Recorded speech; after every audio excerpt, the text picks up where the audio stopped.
see. You could do maybe non-nudes in costume. Okay, Or do you want nude people? Up to you. Nude is fine. I guess we should have the drawings up for people to see too, right? Yeah. I think what we can do is maybe we'll do a pose and then draw it from different angles. Oh, like invent it? Yeah, invent it. Okay. Let me set that up so that people can see what's going on here.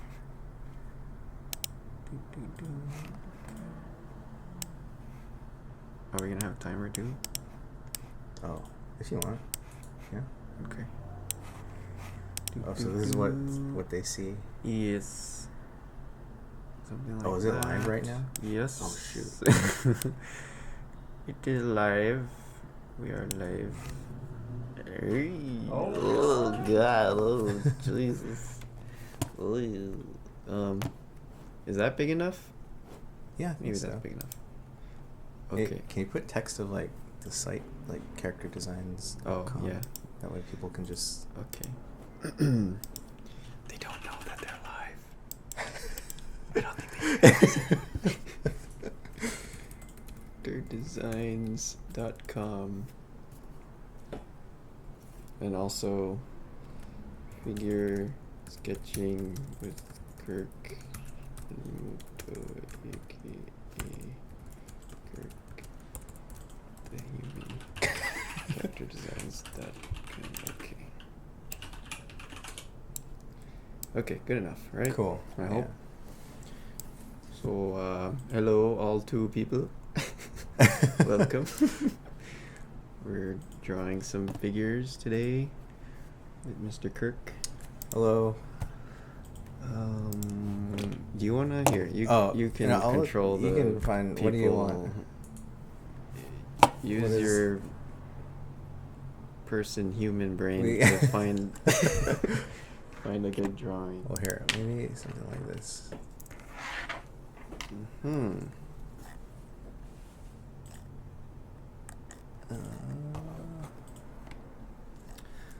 So if you're just joining us, we're drawing some figures with Kirk, the Human specialist. And hopefully this will be good. Let's see. Maybe something simple. Yeah. To start off with. Yeah. Yeah, maybe we do something like this. Okay. Alrighty. Is that cool? Yes. Alright, so it's a little dark. He's holding like a sword. Do we need a timer or no? Up to you. I guess we could. Maybe okay. Like 5 minutes. 5 minutes. Alright, everybody. 5 minutes. Here we go. So, yeah, I guess what we're thinking is we'll draw this pose and then try and draw it from some different angles, invent them afterwards. So, yeah, and feel free to join in. This is a kind of a workshop-y type of deal. So, yeah, we're just drawing, treating it like a figure workshop, sort of, but online, I guess. 5 minutes. So what's your goal for 5 minutes, or like what are you thinking about? for these, it's really getting kind of the major forms down. I guess a big part of it is looking for like angles and tilts. Angles and tilts. Yep. So things like his hips, there's a slight tilt to them. So you're focusing on hips. Yeah. For 5 minute drawings? Okay. Interesting techniques.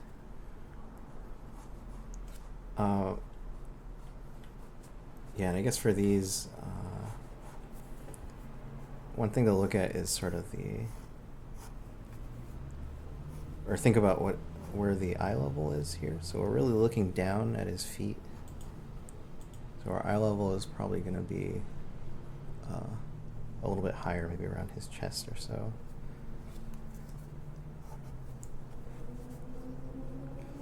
Shoot, I should Switch to marker. So we'll see.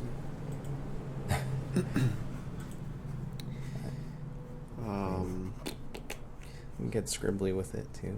Don't feel like you gotta get all fancy. Keep it real. Keep it real, everyone. Nice and scribbly. So if you're just joining us, this is Kirk the human. He's helping us draw some figures. I guess he's very intimate with the human figure. That's why they call me Kirk the human. Indeed. That's why they call me Kirk the human.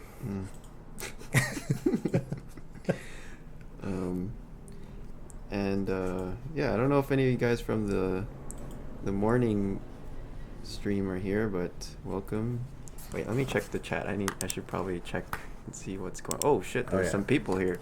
Okay, talking. Oh, hello, Move Tech and Charlie. The pressure is on. Charlie's watching you. It's weird. Okay. So we have 2 minute and a quarter left. A minute and 3/4. No pressure.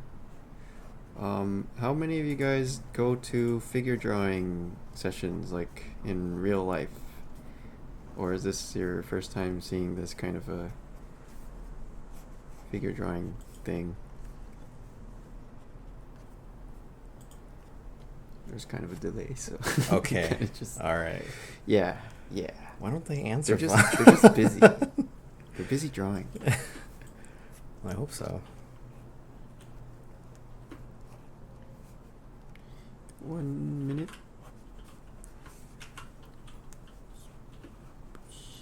Shit. Oh no, do you shade? Oh well, God. We could Oh, Jesus. So, treat it like you're drawing a car or something. So I'm looking for okay. center line and stuff. All right. Like building out the volumes more than it's just like a car. Oh, I get it now. Cars are people too, you know. Well, really, you don't say. Cars are people too. Well, damn it! Already getting into it. We talked about animals being sexy animals. What? Animals are sexy animals? Nothing. I mean, I guess so. Animals are sexy. Cars are sexy too, sometimes. But I guess people are the most. Well, cars are, yeah. Oh my God, that was horrible. Jesus. All right, so here's the challenge. Let's God. try and draw it from the same pose from above. Oh. And then we can do it from below. But. Okay. Or do you just want to keep warming up a little bit more? All right, we could try it. Okay. Okay, guys, you heard the man. Let's see. What do they say? Charlie goes once every 3 months. Martin's going twice a month. It's getting better. And he's but he's trying to make it daily. All right. Arms race. That's a good. Yeah. That escalated quickly. Yeah. Anyone else? Okay, let's go. All right, so let's try and so maybe like the camera would be like here, like kind of a 3/4 down shot at him. From the right side, or from the left side? From the left side? Oh yeah, I guess it could be a little bit from the left. So get some angles on him. Okay. So. Cool. Yeah, let's try it. Okie dokie.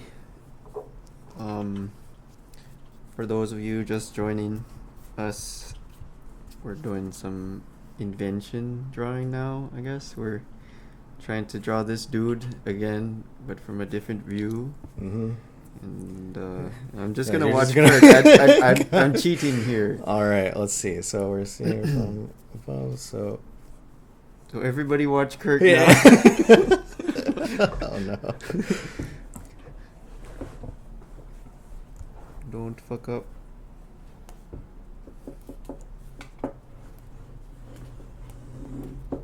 So the key with these down shots is sort of the overlap. And so his head is going to be one shape, and then we can think of his shoulder plane here. Zoom in a little bit.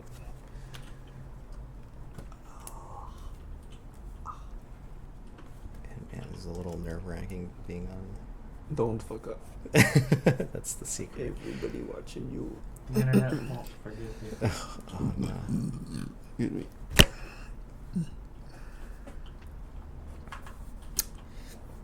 I wonder if the sound is okay here. Let me check the sound here.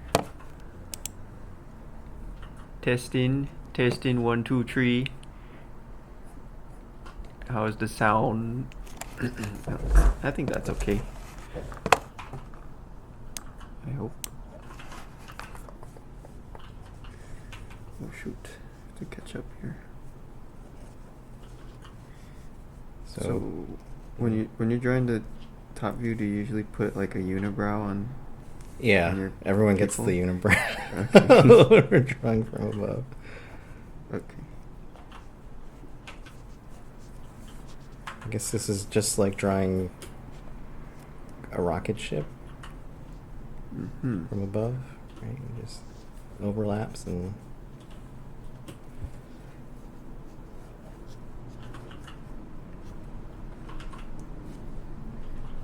I'm totally just copying okay. Sounds good. you.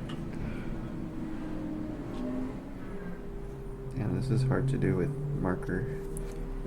Do you want like a pencil or something? No. Okay. Hardcore. And what is his arm doing here? So this is the shoulders probably a little off. Let's turn this down this way.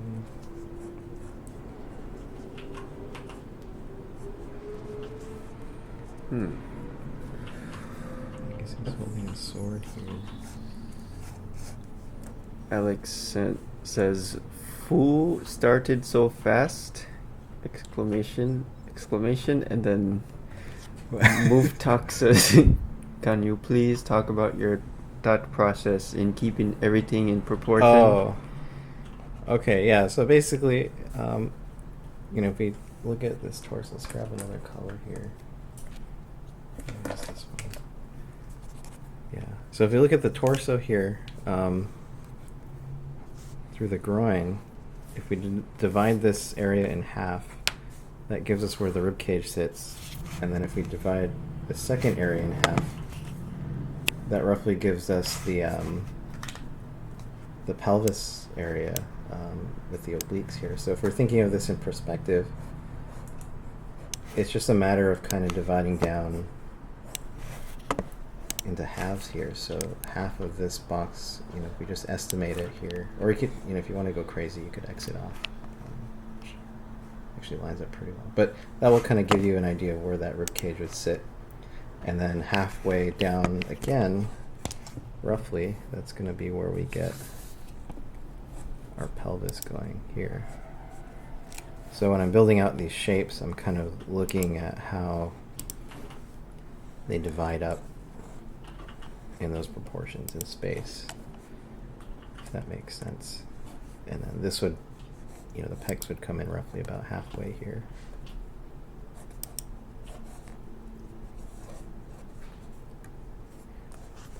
Dope. And then for the legs too, if we take from the hips to the feet, about halfway is going to be bottom of the knee here. So it's just kind of dividing down in perspective. So this would be the same as drawing out like this plane here, and then we could find half of this, half of this, half of this, half of this.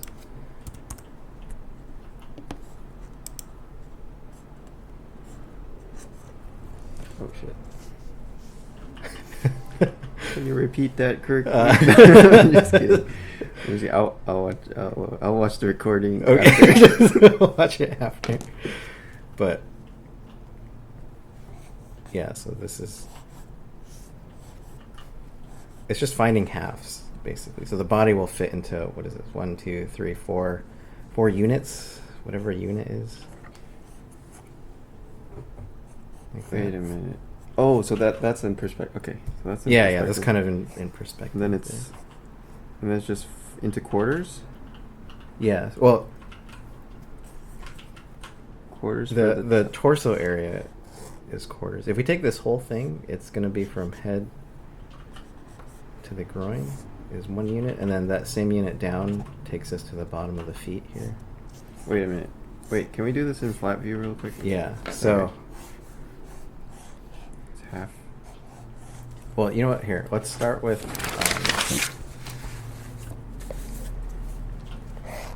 So we want a box that's about 2 by 4 here. So it's going to be 2, and then 4 units here. 4 human units. 4. Yeah, 4 human units. So this top part would be your rib cage here, or this top half here would be the rib cage, and then this would roughly be your obliques or your love handles, and then this bottom section would be roughly your pelvis here. Okay. And then if we take this distance up here, that should give us your head and your neck. Which distance? So the half here. Oh, okay. So that's the top of your head. Yeah. And then what about the bottom? Is anywhere? It's kind of estimated. It's a little below the halfway point in this case. So yeah, somewhere around there. Okay. So we can build your neck. Mhm. And then if we take from this to the groin, and we double that, that takes you to the bottom of your feet here. Oops. Okay. And then if we have this distance, that takes us to the bottom of your knees here. Okay. Like this. Yeah. Okay. Cool. So that's kind of what I'm thinking of. So if you just project this onto like a box, or you build that out in space, it's just a matter of sort of dividing down to help you find those proportions there. Cool. Yeah. Thank you. Let's do a double check here. Hey, Robert. Shoot. Made it. Was this an accident? Where am I? What's happening? Oh, okay, Alex. See you later. Goodbye. Good night. Have a nice nap. Okay, let's go. So what, you want to do another pose? Yeah. We can try Do another one. something else here.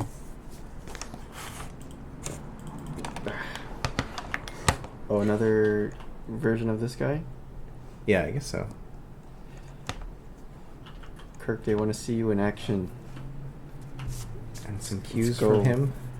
They have some cues Oh. for you. Oh, we could do a different pose. Or do you want to do Oh, the a same different one? guy? Up Okay, to you. let's see. We could, Which one? I don't know. Is that hard?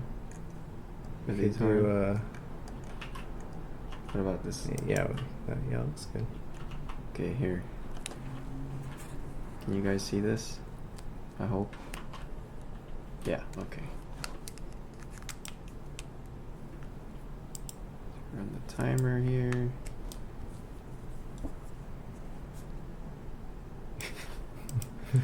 Okay. Oh.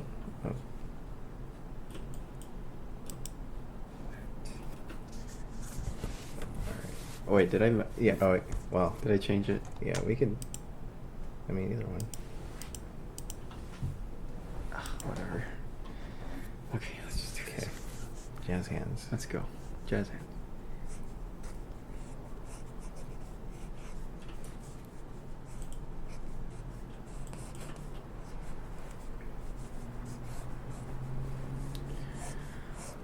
That's get this. So, Mr. Kirk, I wanted to ask you, how do you teach your art center students to see the core shadow on heads and figures? Because I have a hard time seeing it. Oh boy, that's a big question. See the core shadow?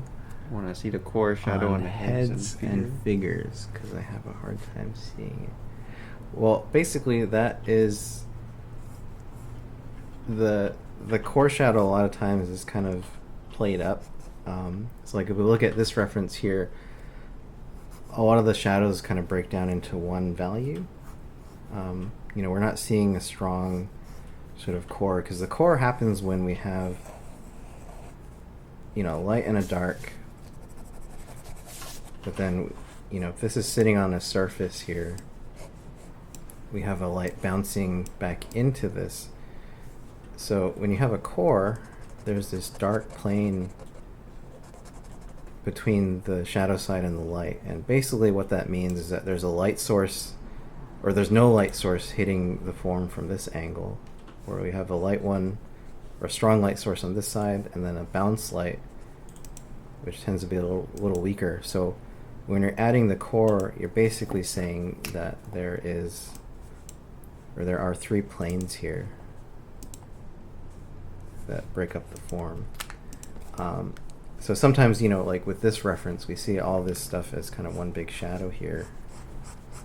But we can, because right now if we just leave it as 2 values, we just see this as 2 planes.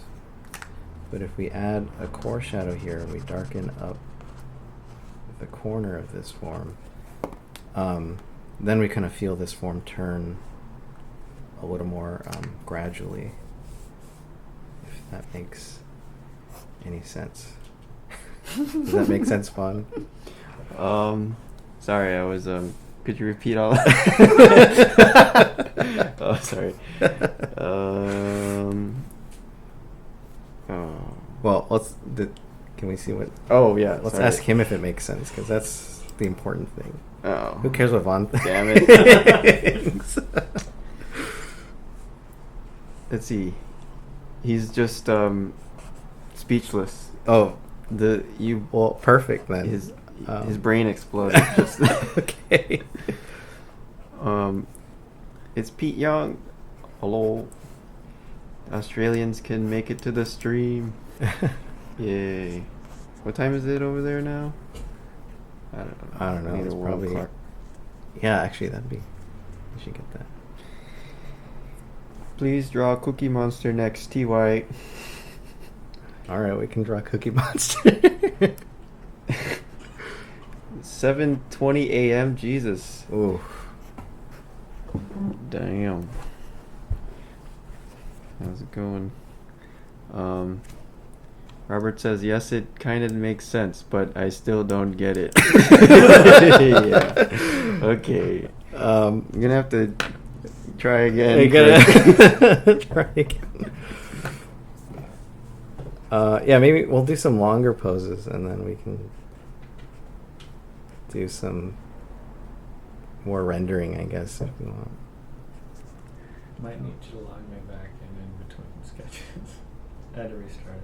Oh, okay. I'll just write. Wait. By the way, how's the sound, guys? Are we Wait, too it's- loud or too soft? Or oh, we only have 20 seconds left. Damn it. Everything.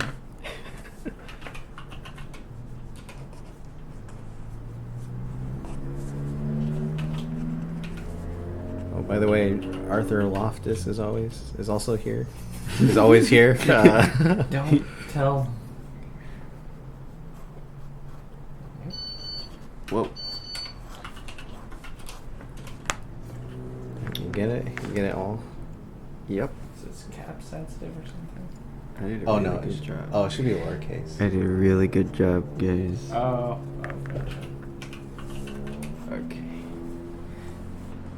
Speaking of rendering, do you use shadow mapping or hatching? Shadow mapping. Yeah, so I'm assuming by shadow mapping you mean like shapes. So if we carve out the shapes like this here. Yes. And I also use hatching. Well, hatching is more about, so this is more about kind of blocking in things sort of graphically, and then hatching would be more about kind of feeling out volumes and things. So you want those hatches to sort of work across the form here. So if you were to shade, say, like a ball, you know, the hatching would be like this here, moving across and around, and then shadow mapping, I'm assuming, would be like just blocking it in as a shape like that. And then, you know, if we had a pencil here, we could just feather this out and make it all fancy. But Oh, Kirk, did you know the guys at Watts Atelier use shadow mapping? oh, Did you know that? Oh, we should ask Arthur about that. I took some classes. And Oh, yeah? What do you think about shadow mapping? It's the best. It's the best. It's the best way. It's the only yeah, way. don't listen to Arthur. Everything else is garbage.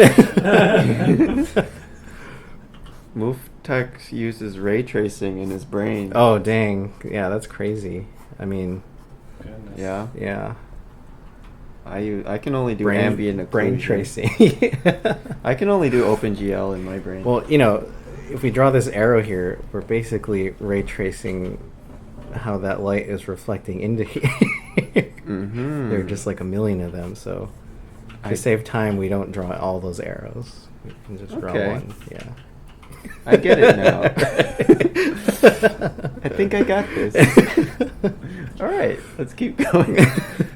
Let's see. Okay, what's next? We have to draw this What do you guy want? from a different angle. Yeah. Okay, let's try and draw him from. Hello, Let's try- Igor. Let's try and draw him from the side here. Igor, draw him from the side. So the same eye level here, but as if we're rotating him on a turntable. Oh, okay. All right. I'll just wait for you. Oh, okay, you ready? Yep. Ready? Okay. So what is he doing here? So, you know, as I look at this, the big thing is this shoulder's lower, so that's going to be kind of facing us here. So I'm thinking of his shoulder plane initially, and we can get something for his head going on here. So let's bring this down. So this would be his rib cage here, tipping forward. Oh. And then we're gonna get his hips coming in like this. What are they doing? Is there a tilt? Not really. So there's gonna be something like this here. So I'm kind of building out this volume of his torso here. Oh shit! So So his head is in 1, 2. front of the. Yeah, shoulder. yeah. Okay, So it's okay, kind I of, see it now. if this is a plane, I'm kind of anchoring it to the center here. Okay. Yeah, kind of One, messed up his head here. 2, and then 3. 3. Yep. And then what are his legs doing? So this one's kind of going back here. So let's push this back and away. And then this leg is coming forward, so we can bring this out. Oh god. Why does mine look like this? I should have used the shadow mapping technique. Should have listened to Damn Arthur. it. I tried to tell you. No. And then what is it? So this arm is actually kind of coming forward here. And then up.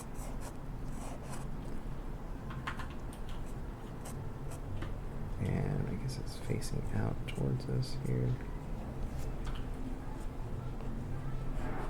So this is actually a really good exercise if you want to start sort of drawing out of your head more. Without kind of jumping into the deep end. Gives you a little bit of something to kind of start with. And what is this arm? So this arm's actually really coming back here, like this. I'm gonna draw through and make a mess just to figure out where this is going. Igor says he's too lazy and wussy to draw. That's what he says. Uh-oh. Well, get out of here, Igor. It's for drawers And only. Didi also is probably programming or whatever he does. Oh. Well, okay. Ray tracing. Ray tracing. Get out of here. There's no ray tracing here. You have to,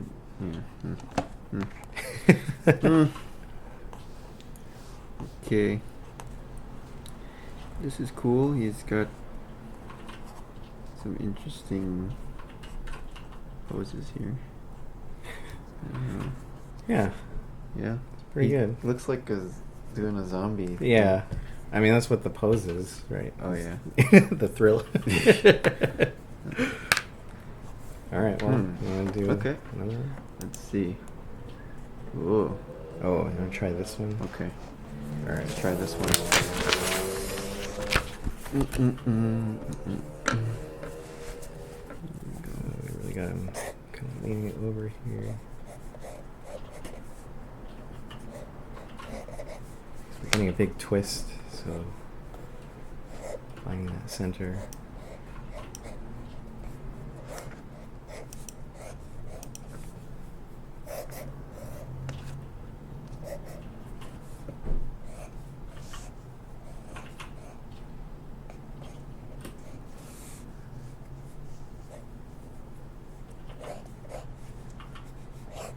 Do you ever draw these like just is that what shadow mapping is? Where you just only draw the shadows? And you Yeah, like, don't kinda. you like kind of ignore the lines and stuff? Yeah. I know that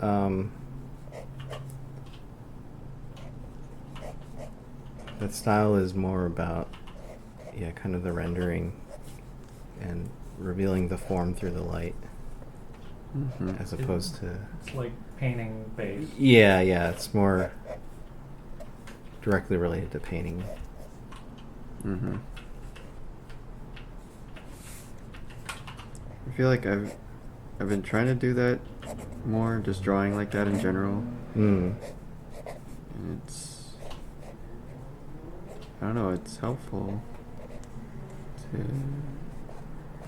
simplify things, because I guess you don't have to like totally nail everything when you draw that way. Yeah. Kind of just, but you do definitely get the feeling for it. Like, I feel like it's more suggestive.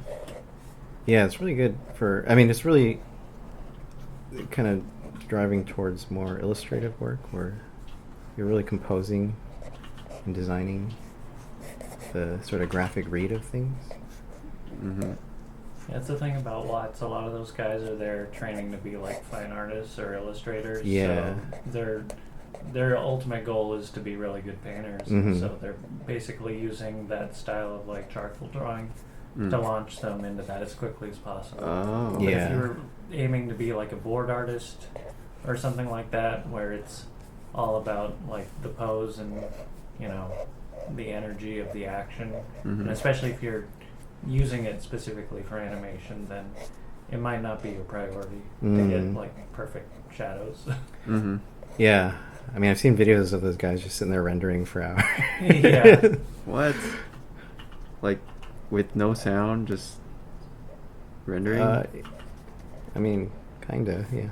You can listen to some music or Yeah. something, but they could do like a 20-hour drawing where it's just like an immaculately rendered figure. Oh. Yeah, it's a little... Damn. It's a little crazy. Get out of here, Arthur. Take your damn shadow mapping with you. Okay, here we go. Alright. Well, there you go, yeah. Shadow mapping. Get out of here, Vaughn. What are you-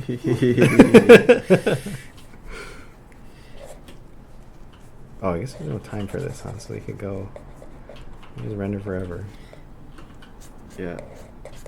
Speaking of, 20 hours. Alright, guys. You don't have a job, do you? Get some Kirk? popcorn and... You weren't planning anything for Yeah, for the rest of the week. Oh, okay.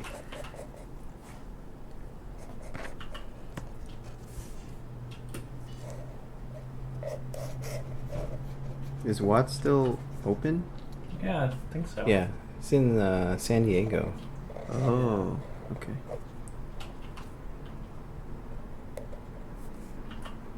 A lot of animation people went there? That's not really the focus, but I know Rad Seacrest took some classes there, so some animation people have definitely come through. Oh, okay. I think a lot of it's more like video game and illustration type people come through yeah. there because they're creating more like finished concept art painting type stuff. Yeah. That makes sense. It's like a safe house type of thing. Yeah. Or there was the California Art Institute too. Oh, It was yeah. kind of in the same vein. Yeah, Mhm. that one's gone, I think. Or they shut down and restarted, but I think it's smaller now.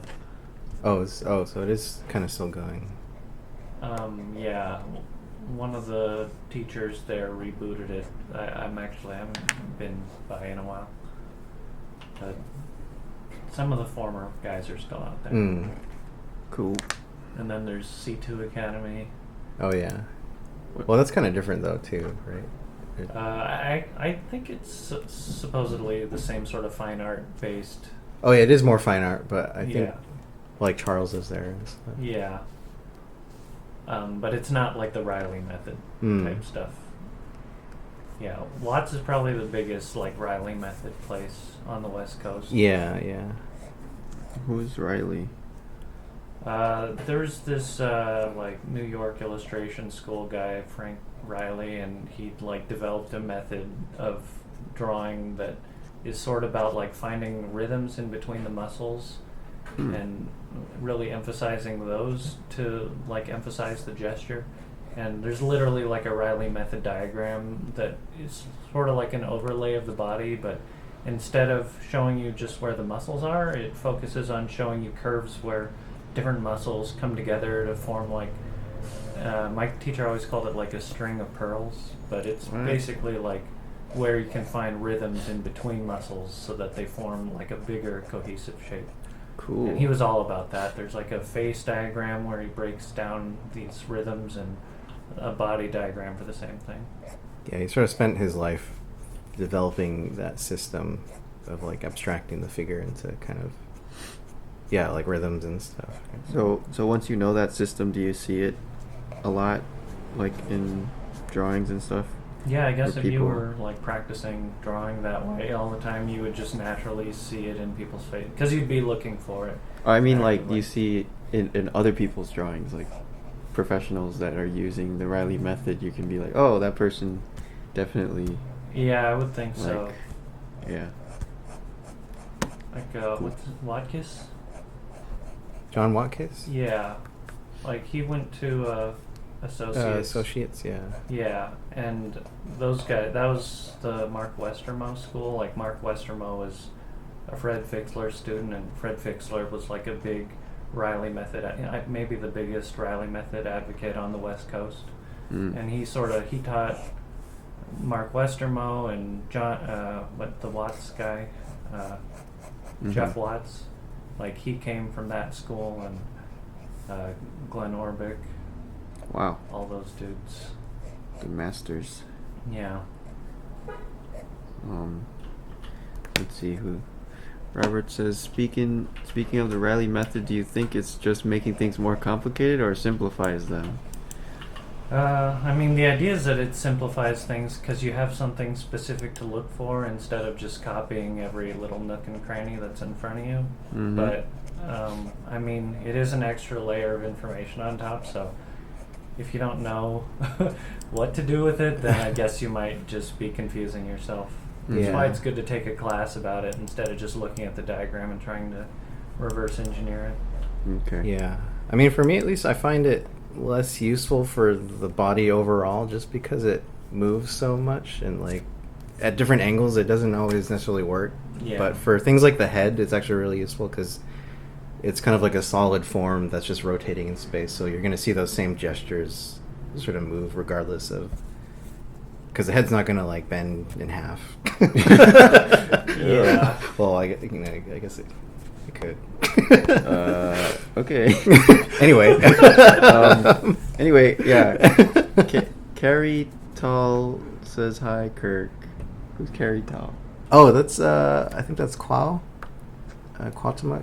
You've seen him in Workshop. Okay. He's the big guy with the beard. Oh. Oh yeah. Hello. Hey, Qual. If that is you, I'm pretty sure that's you. Yep. Got him. Got him.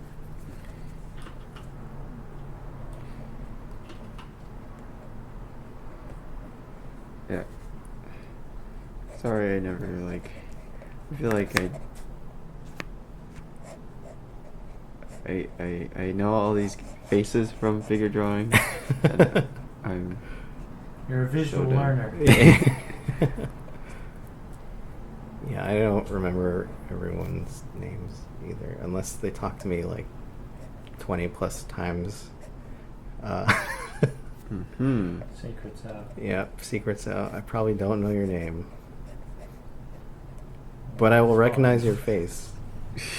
Yeah, whoever. 20 times. What was your name again?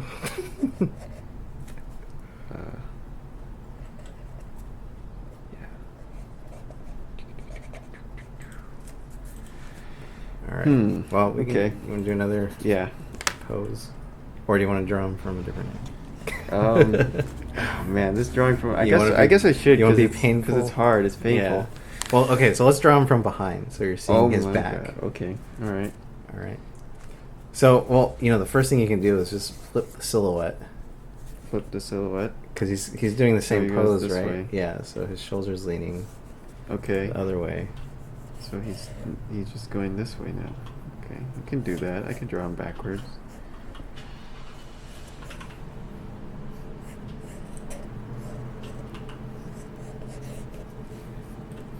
And then we're just gonna see sort of the shape of his head overlapping behind his shoulders.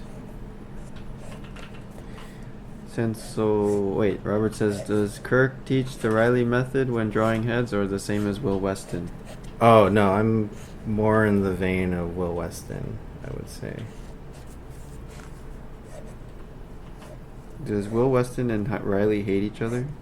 No. They don't. They've never met. Wait, was Riley dead by the time Will Weston came along? Yeah. I think Riley's pretty old school. Okay. But I guess there was Fred Fixler and Vilpu were teaching. Glenn Vilpu Oh, were yeah. teaching around the same time. Yeah. Both at associates, so they would actually butt heads a bit because, yeah, they're just kind of different drawing methods. I think it was before associates. It was like someplace out in the valley or something.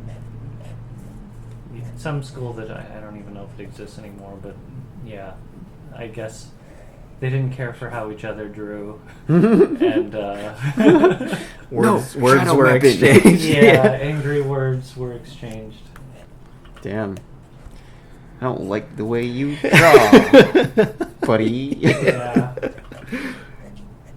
Yeah, that's there you go. Get out of here, Arthur. Interesting. So, does Kirk start with a gesture line? That seems to be emphasized heavily by a lot of figure drawing teachers. Not a line by itself usually. I mean, sometimes I usually go for, you might have heard of like the bean idea, but kind of blocking in a shape that will get me at sort of the larger idea of the pose here. So like here we have this big stretch and this pinch, so you want to emphasize that. A big part of gesture drawing is just keeping it simple and readable. So not worrying about details, but Preach. getting Preach, brother. just getting the feel of the pose. So, I guess, when you see like Vaughn's smaller sketches, the thumbnails, it's about getting the feel and the overall sort of composition with shapes, So with kind of a linear gesture, it's about getting the feel of the movement through the basic forms. So they're both about simplification, but they're simplifying different aspects depending on what it is they're trying to show. If that makes any sense. No. Okay, well. Please try again. Okay. Wait, no, it makes sense. Next question, it I'll makes try again. sense, but I don't get it. You don't get it. Okay. Wait, okay, so, let's see. So Robert says, basically, for someone that's not from the USA, would you recommend to study... What would you recommend to study from, since we don't have access to schools like Art Center, Brainstorm, CDA, etc.? There are online resources. Yes. If you want a big one, New Masters Academy is pretty big.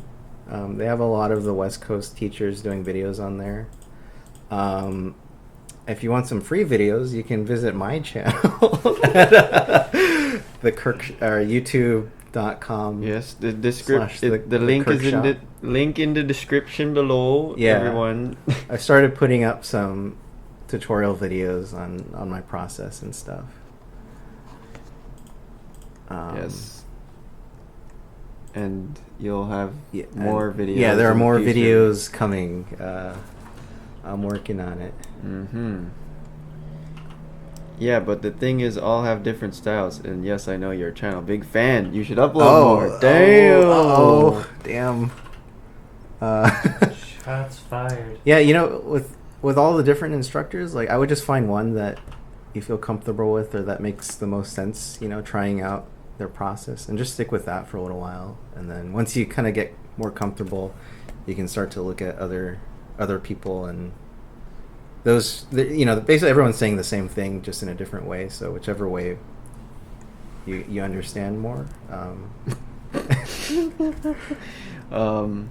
Okay, wait. We have to go in order here. Okay. Hey, Big Macintosh says, what is the most challenging part of doing figure drawings for you guys? For me, it's everything. Everything. For Yeah. Kirk, what is it? Yeah, everything's hard. It never gets easy. What about having to stop and get interrupted and answer questions? Yeah, all the time? that's the worst part. Just not being able to finish a drawing because people are talking to you. Oh, Jesus.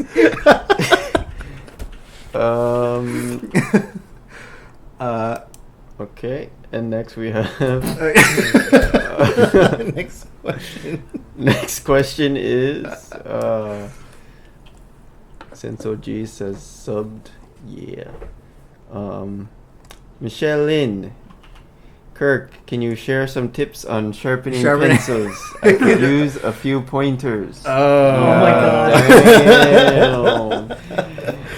Uh-oh. Oh, shoot. That was on point. Okay. Oh Right. man. I'm going to have to really get the lead out for this. Oh, I dang. could just burn this whole place. Oh, God. Oh. Caught in the crossfire. All right, next question. For example, I read Michael Hampton's book and watch Art Van Arno's Gnome on DVD, and they have different approaches. Van uses 2D shapes to simplify. Kirk is a superstar. Thanks, Rob. Yeah, Michael Hampton's book is a little tricky because he doesn't really explain the diagrams too well. Because that's actually the one thing about that book is it's a companion to his class, so you kind of need the lecture behind it to really get the most out of the diagrams. If you look at somebody like Glenn Vilpu, I think you can find videos by Glenn who sort of explains the tools a little better in terms of why you use them and how. And yeah, you can just look up Glenn Vilppu. Like, he's got some just lectures online, or people record them. Kirk is a combination of concepts from Laurie Madden, Danny Galeotti, yeah. Kevin Chen, Stephen Houston, Oh, and man. personal touch and a pile of paper with many draws, many hours, many years. Jeez, thanks, Clout. You know too much. That's a little too much information. Yeah, no, but I mean, where I come from, I learned from Laurie Madden, who was a contemporary of Glenn Vilppu, who they all studied at Art Center in the 50s under Lorisor Feidelson. To give you a little history of Art Center drawing, you might have heard of Harry Carmian, or Carl Ganas is also another guy teaching now. So they all sort of teach in that same vein, where it's less about kind of rendering and making things look real, but it's sort of making things feel real in terms of. Would you say that stuff is designed for animation? Oh yeah. It's definitely more about just different ways of describing form, like through line and hatching or shading, rendering. But it's more about the quick read of it, and then kind of sitting there and rendering out all the subtleties to everything. Yeah. Should we move on to the next? Let's move to the Sure. next pose here. Do we still want to use this man? We could grab someone Continue else. using this man? The site has How about some sort of go to the another top. We can type, get different type of like a ninja. Ninja. How about yes, Everyone likes ninjas. a ninja person.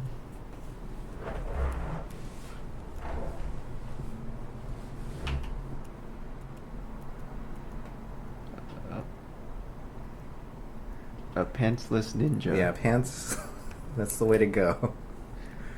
Who needs pants when you're a ninja? Extra mobility.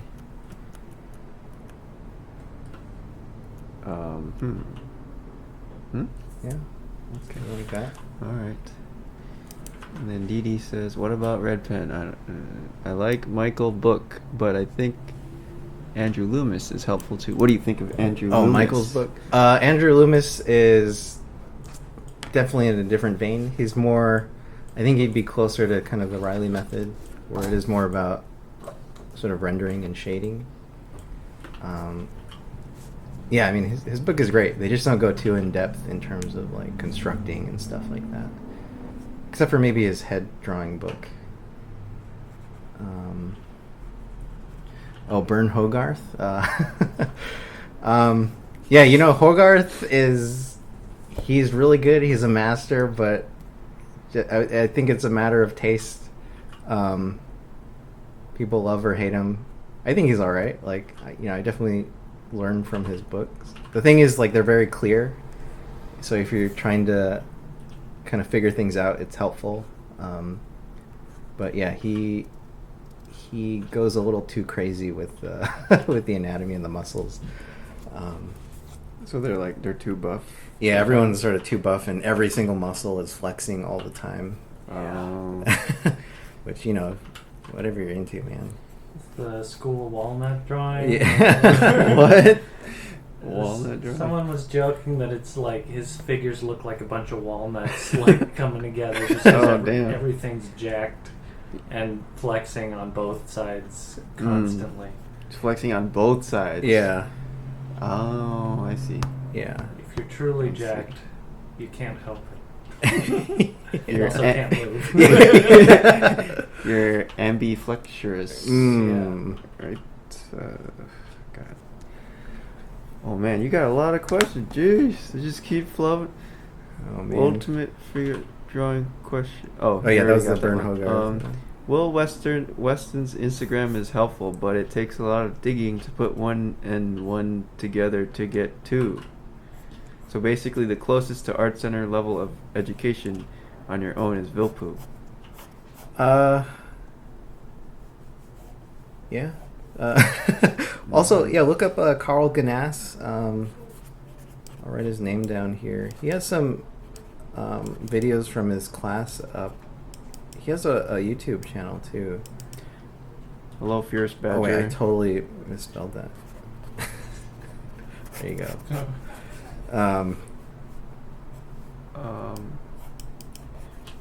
Oh, Will Weston has YouTube too? Oh yeah, somebody posted some of his kind of demos, but they were for his landscape drawing sort of workshop class. But he's really good at breaking information down and kind of distilling it into simple methods. Did you have Will Weston too?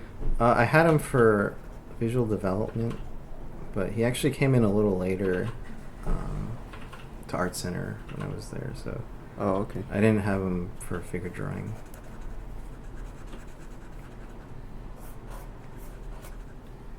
Oh, you guys can also look up Ramon Hurtado.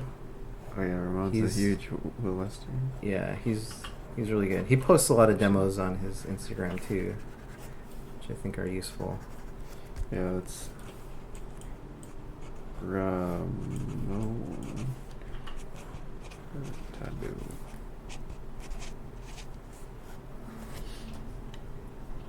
Hello, wait, who artist? Ramon Hurtado. And Will Weston. Mr. Weston and Peter Hahn mostly focus on simple shapes. Yeah, Peter. I wonder who Peter. Well, Peter learned from that guy. Yeah, that died. Norm Sherman. Norm. So yeah, you know, Norm actually has a background in industrial design and transportation. So, yeah, it's more than shapes. It's actually really about form, like designing things three-dimensionally, or like giving them a sense of three-dimensionality. Yeah, he definitely has. Peter Hahn has like a industrial design viscom type of look to his drawing sometimes. Yeah, I think more recently he's gotten more illustrative with it. Yeah. More brush pen action going on.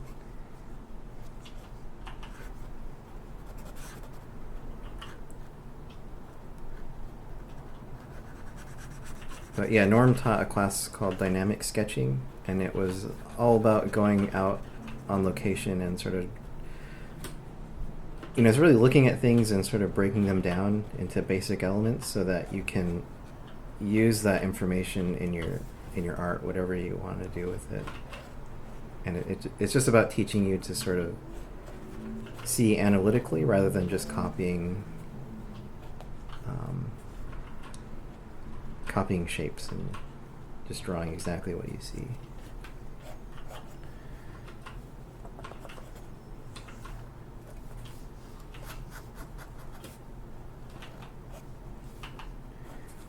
What do you think about Ahmed Aldori?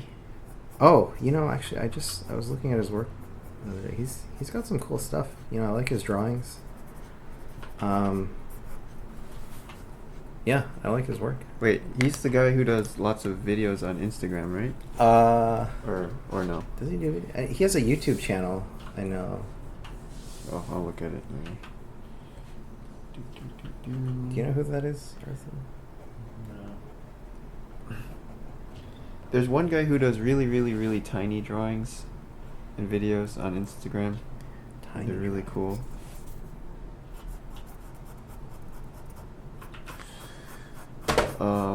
Wait, does he have the tiny little sketchbook that he draws in? I don't know, but the drawings are like he'll put a penny next to the drawing and do it. Oh, does he do like kind of a scribbly Mhm. kind of? I think I know who you're talking about. Yeah. Yeah, I don't remember the name. Mm-hmm.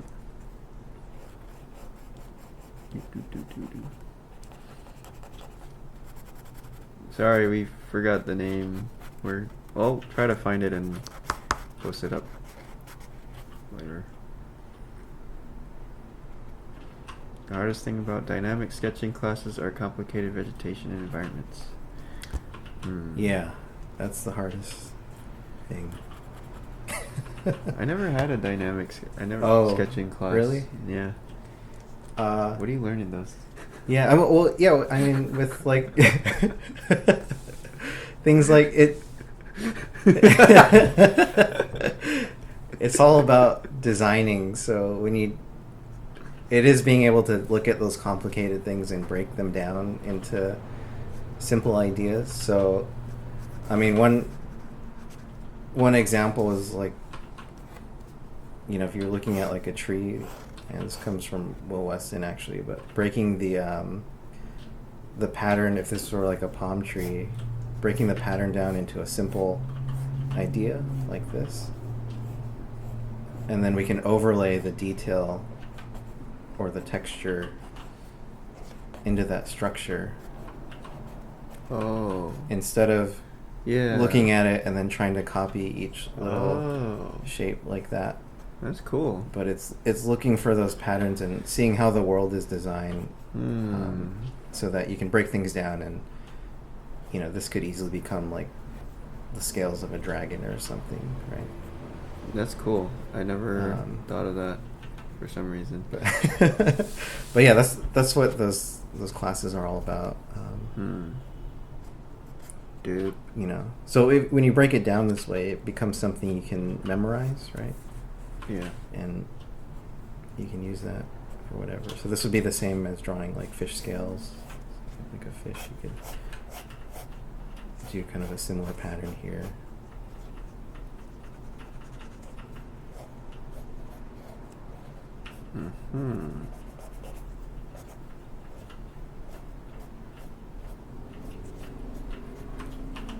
Whatever.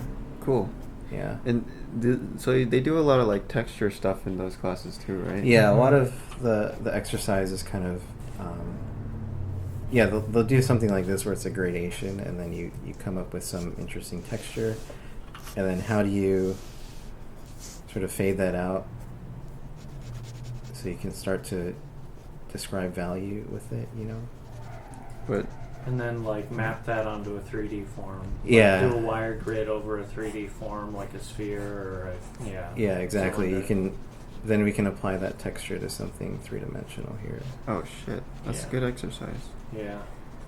Damn it. Why didn't I go to Art Center?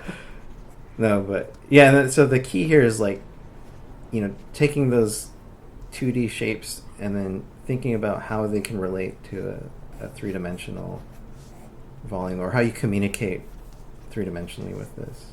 Wait, but okay, so I don't understand. How does this work though? How do you actually make it gradate? Like, are you just pretending that you're shading dragon scales or something like that? Yeah, I mean, this is kind of an abstract exercise, but you could, like, for instance, this tree stuff, if our pattern is going to be like these scales here, as it turns the form, the scales can be smaller here along the edge, and then as we move in, they can space out, and then as we come back to that, so it starts to suggest the sense of volume here through how the scale of the scales Well, okay, move. I understand how you could make a regular pattern go around 3D shapes, but how do you make it go from dark to light? Or like, are you just shading it, or are you like adding more detail into the darker parts, or? Yeah, it's more about kind of like with these, I'm not really like shading it in with hatching or anything, but I'm using this texture and building it up You're basically compressing the to pattern. create a tone. Yeah, Just compressing the pattern, okay.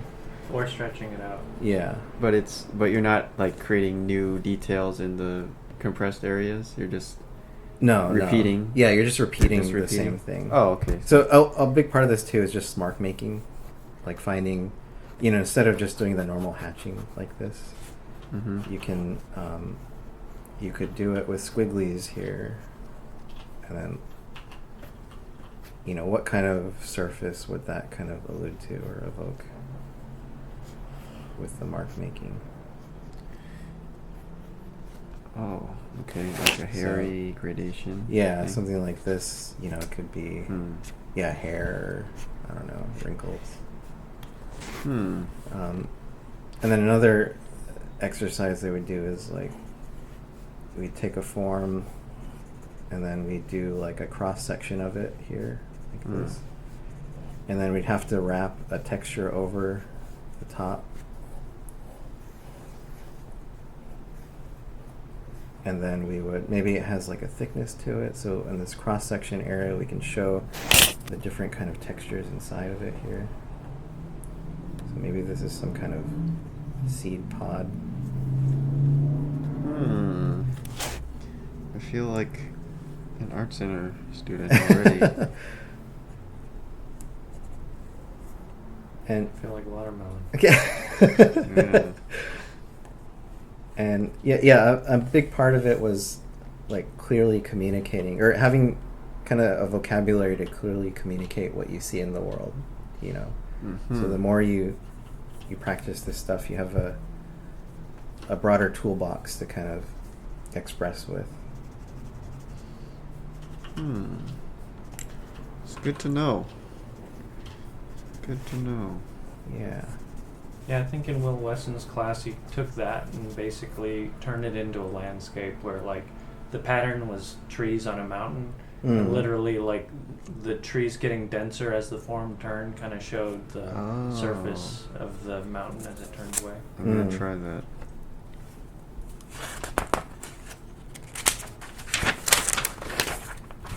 Could have used this in landscape workshop today. If only I had gone to art center. Amateur mistake. Amateur mistake. Stupid.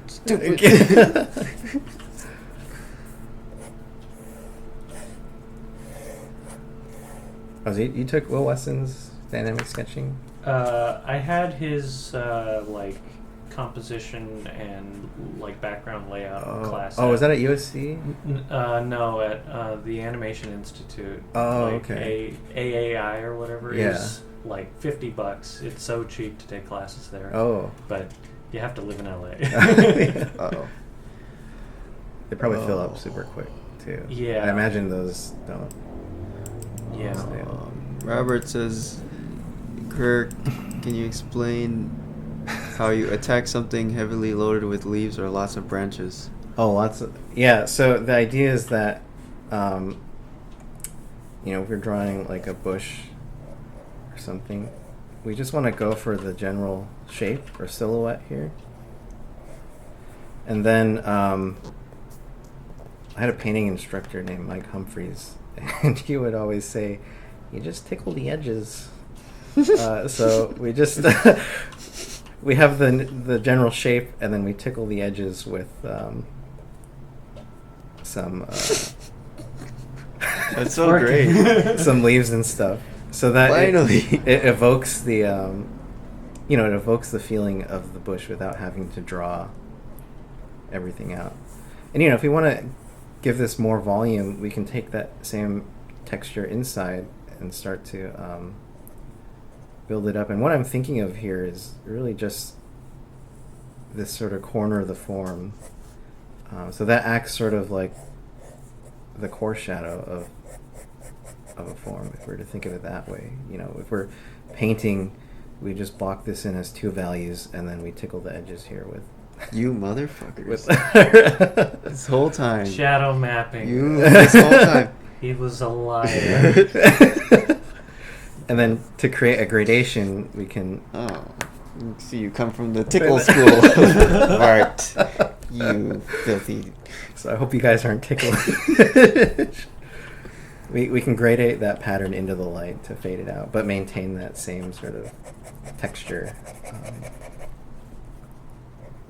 Yeah, honestly, I took Peter Hahn's class, and when we started getting into this stuff, I found that the way I learned figure drawing had more in common with Viscom Yeah. than it did with like how other people were drawing the figure. Yeah, which was more like line based. Yeah, it's all the same. Yeah. It's all, it's all just understanding form, and then you're wrapping whatever style over it you want, or whatever leaves. Mine. You just need some ears, and you have like a little poodle. Dang, man. But interesting. And then you could do that with. So then if we have.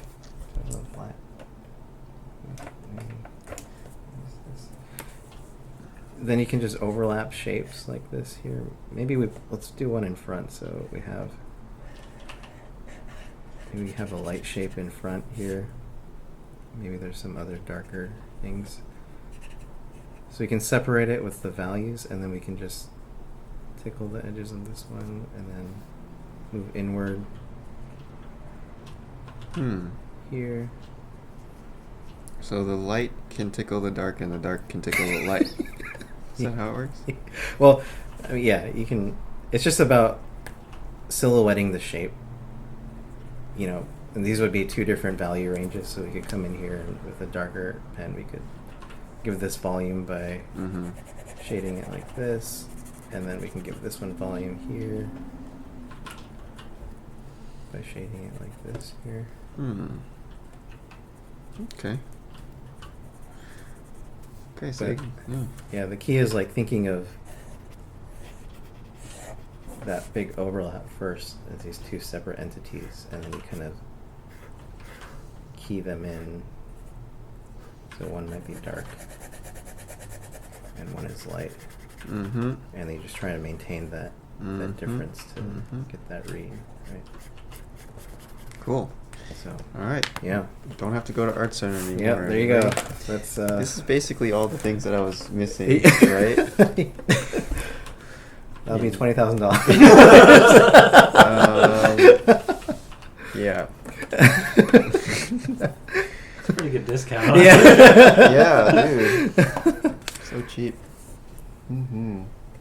But yeah, so that's what it's about: organization and kind of breaking things down. You have any other sketches in here? Oh no, this is. Bring any other drawings to show? Oh, we have some figure. I have some of your figure drawings. 1 second. Oh. Okay. You need to put these in in some sort of a box or with glass, some sort of a hidden frame. Okay, guys, here's some drawings from Kirk. Oh, yeah, is Jennifer here? Oh, Jennifer. Let's zoom out here. Yeah. There's this one here. So, sorry that's sideways, but... You want to move that window? Oh, yeah.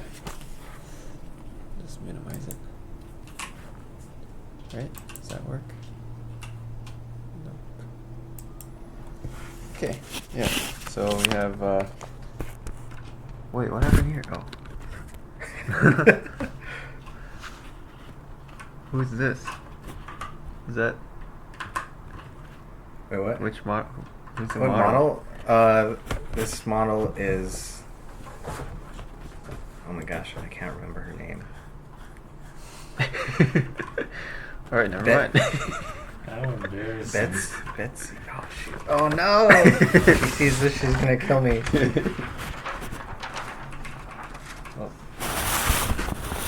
Oh, here's Michelle.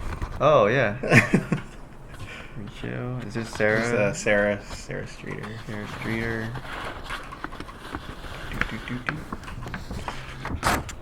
Prismacolor? Yep. It's magenta Prismacolor. Oh yeah, this is Vaughn. Oh, shoot. Forgot that was the same. Oh, damn it. It's me in my airplane Yeah, shirt. that's Vaughn. His airplane shirt. And then... Oh yeah, I have some tone paper. Tone. Oops. Oh, oops. We might be killing them with the microphone here. Uh-oh. So, sorry, guys. But, I they're awesome. actually don't know who the model is here. kind of stylized her a little bit, so. Yeah. I like these the squigglies.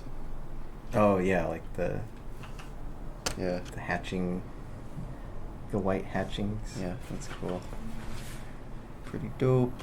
But yeah, there's Strathmore 500. If anyone wants to know. Okay. Yep. That's it. Lifetime's worth of work right here. Yeah. Beautiful. How long have you been doing figure drawing for? Well, I guess seriously since like 2005. Wow. That's when I started Art Center.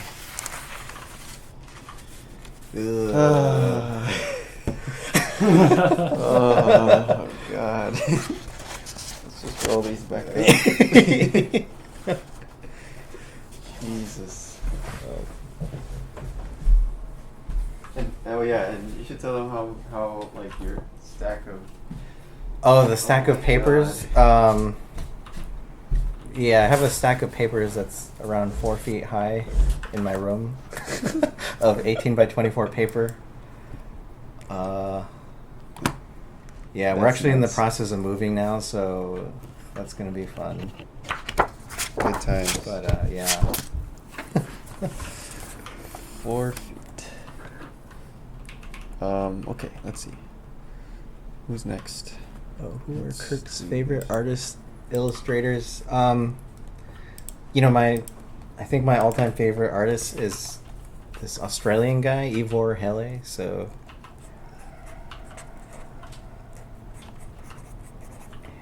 he was a Australian war artist who painted during World War II and the Korean War, I believe.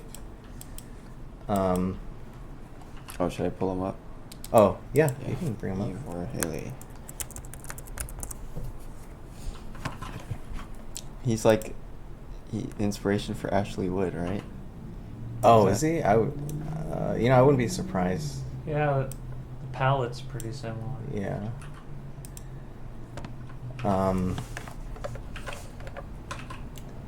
So yeah, he does these crazy war epic things. The thing about him is that, a lot of his work is actually in a private collection or private collections in Australia, so we don't actually get to see it too much here, which is pretty sad because he's such an incredible artist.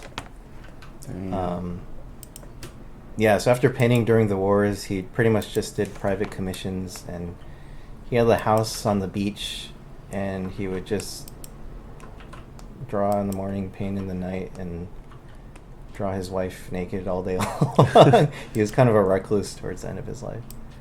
But he actually, he died recently in '93, so he's actually pretty modern. Oh yeah, I remember that. Seal, Kiss from a Rose. Batman. Yeah. Batman, Uh-huh, right? yeah. Or I don't know. Kiss fire. I hope we don't get flagged for that one. Seal calls. He wants his singing voice back. Or 93, Jurassic Park came out. Yeah. Oh yeah, you saw his. Oh, You yeah. saw his stuff when you went to Saw him in Australia. Adelaide. You lucky. He had duck. some sculptures too, I think. Yeah, he has. Yeah, I've seen some of his sculptures. Let's see the sculptures. They're very energetic. Wait, so most of his life after the war he lived on the beach and did commissions, and that's how he survived. Yeah, he was really well known in Australia at the time. He won.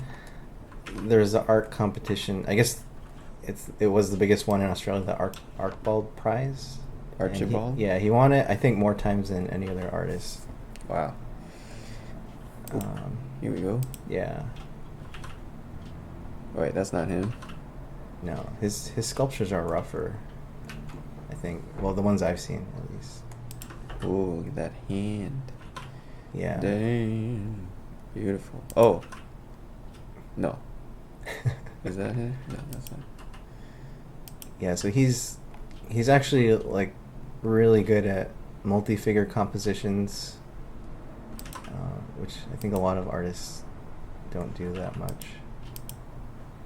I feel like it's starting to come back in style now that Kim Jong-gi's like doing all those epic Oh yeah, giant That's ones. true. And Yeah. people are like trying to do that. You know, those are a little different though, but yeah, I mean, multiple figures in an environment. Mm-hmm. Cool. Yeah, so all these paintings and drawings you see of a naked lady reclining, that's probably his wife. Chilling. Yeah, like this one here. Mm-hmm.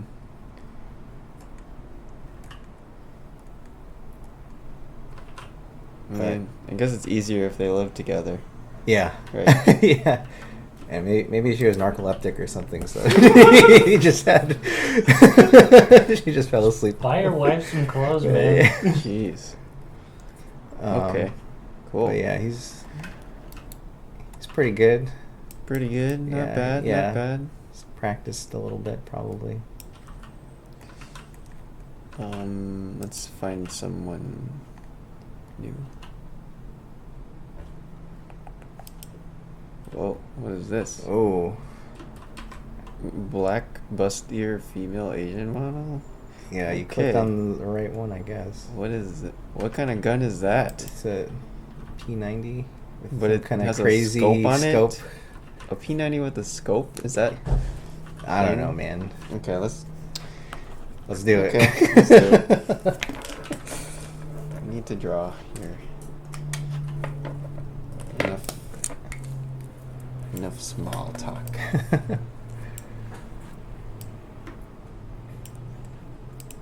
Okay. Oops. Oh. Yeah. Yeah. Alright, so.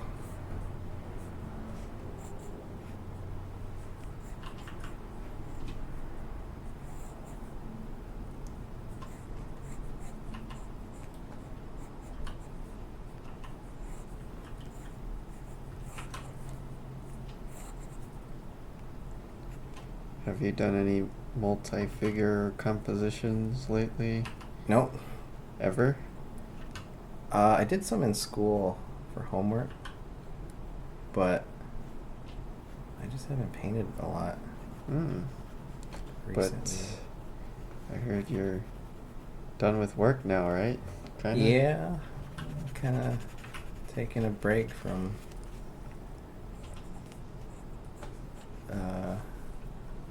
work.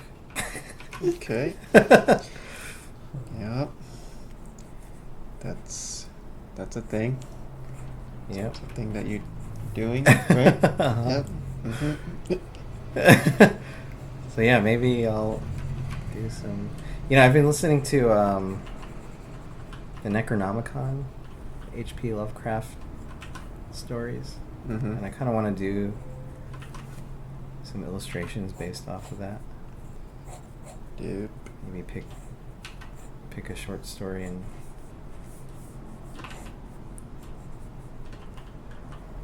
do some, and do it like with real paint. Yes, please. Yeah, like I've been trying to get away from digital stuff, despite having just picked up an iPad Pro. Just give it to Arthur. I'll take it. All right.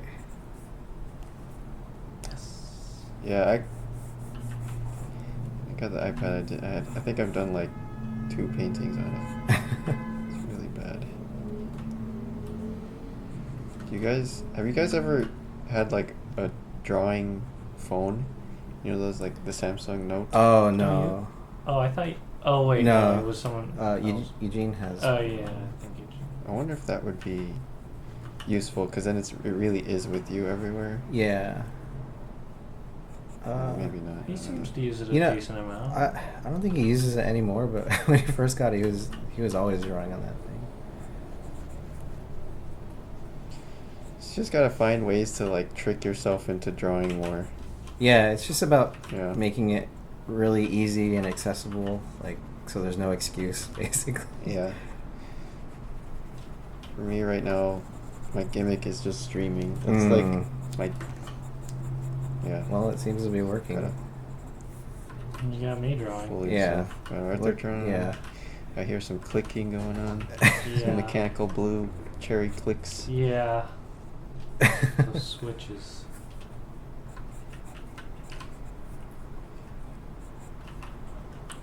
I thought about getting a mechanical keyboard, but I think like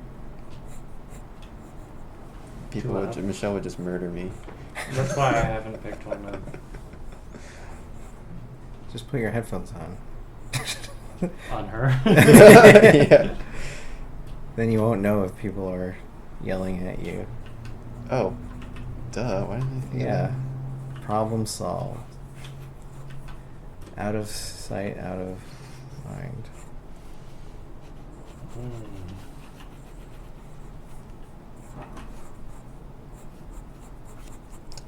I've been trying to draw like Robert Valley lately. Mm. Just like doing studies of his stuff, and he draws really crazy. Super, super stylized. Yeah.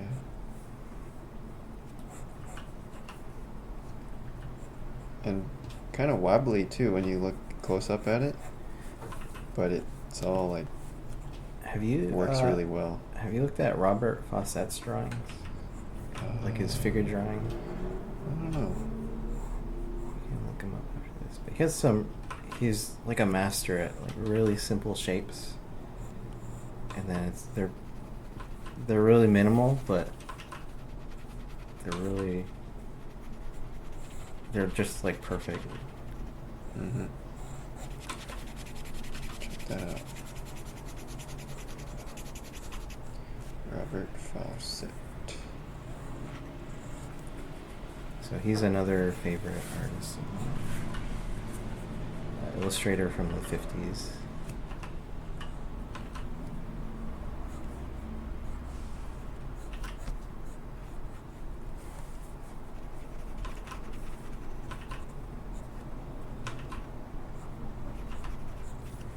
So here's a chance to use those textures on her fishnet stockings. Oh.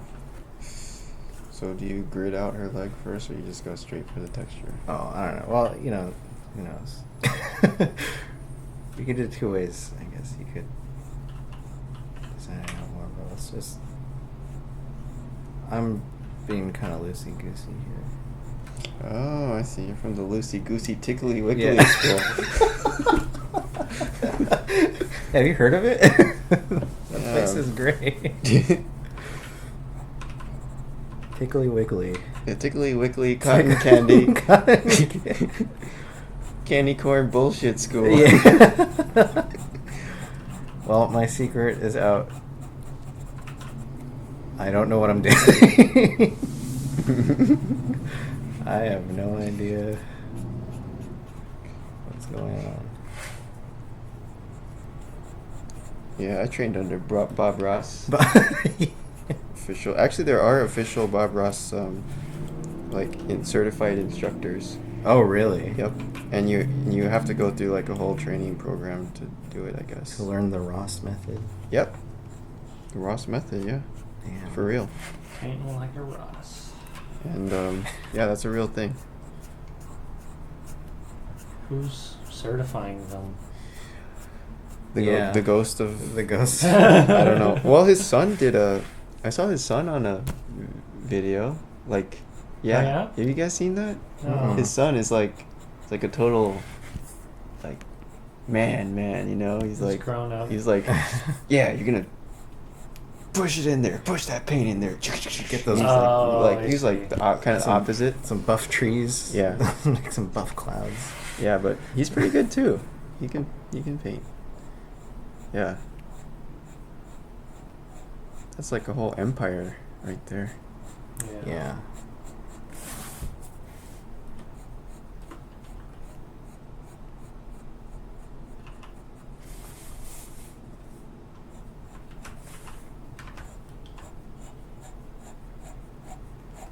Hmm.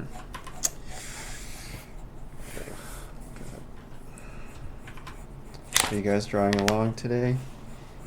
Is anyone drawing? Let's see. Let me check here and see if any. Could you zoom in a bit, please? Okay. Let's see.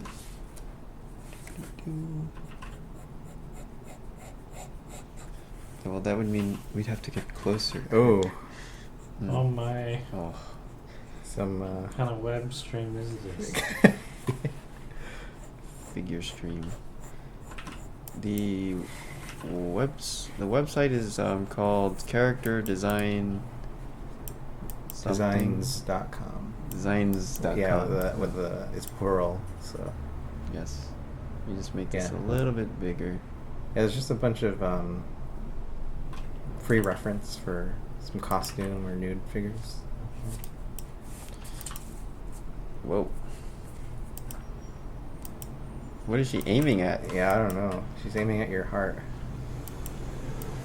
Damn. The floor. She's gonna shoot the floor. She's never like really looking at where she's aiming. Yeah. Kind of just aiming at stuff. Oh. Uh-oh. Uh-oh. Are we gonna get Yes. copyright? Oh, for this? No. You know, I actually contacted Hong and I asked him if I could use it. in Oh, my for videos and stuff? Yeah, he's totally fine with it. Okay.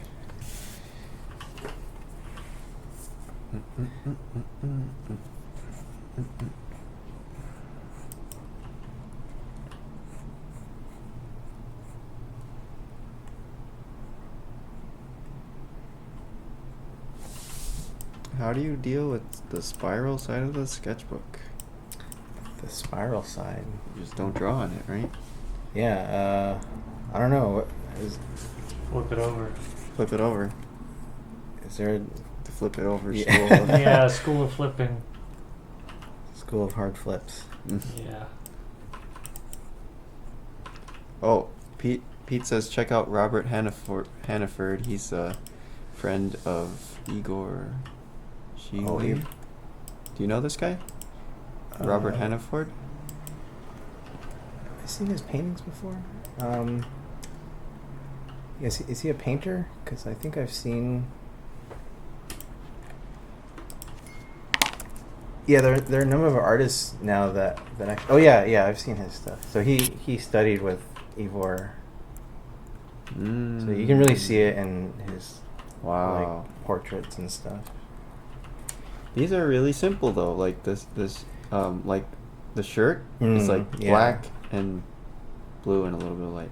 They're not like they're kind of graphically rendered. Yeah, this Oh, is that one's that's not. like an homage to that one self-portrait you saw when you sent me a picture of of Igor. Yeah. What is this like a? Yeah, I'm not sure what that is. Oh, so this guy's still around? Yeah. Whoa, that's awesome. Yeah. That's a cool shirt. Yeah. I want it. Yeah, you know, there are actually a lot of good artists in Australia. It's just I feel like we never hear about them here. There are a lot of good painters there. Yeah. Gotta go to CDW, man. CDW in Adelaide is where it's at. Wow, Wow. that's look really at nice. that. Yeah. Those fingernails. Yeah. Great shapes.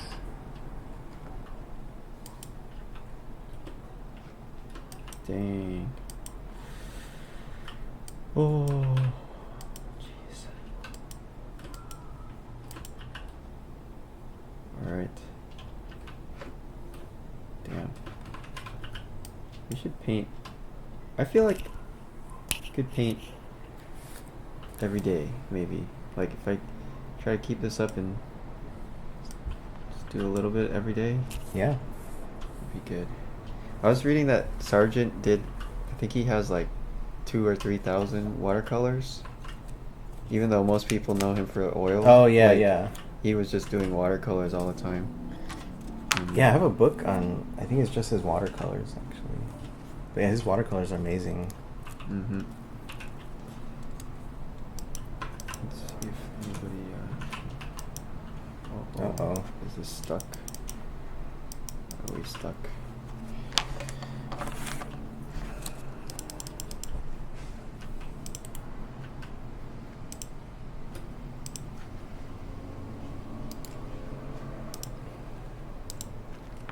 Let's try another one.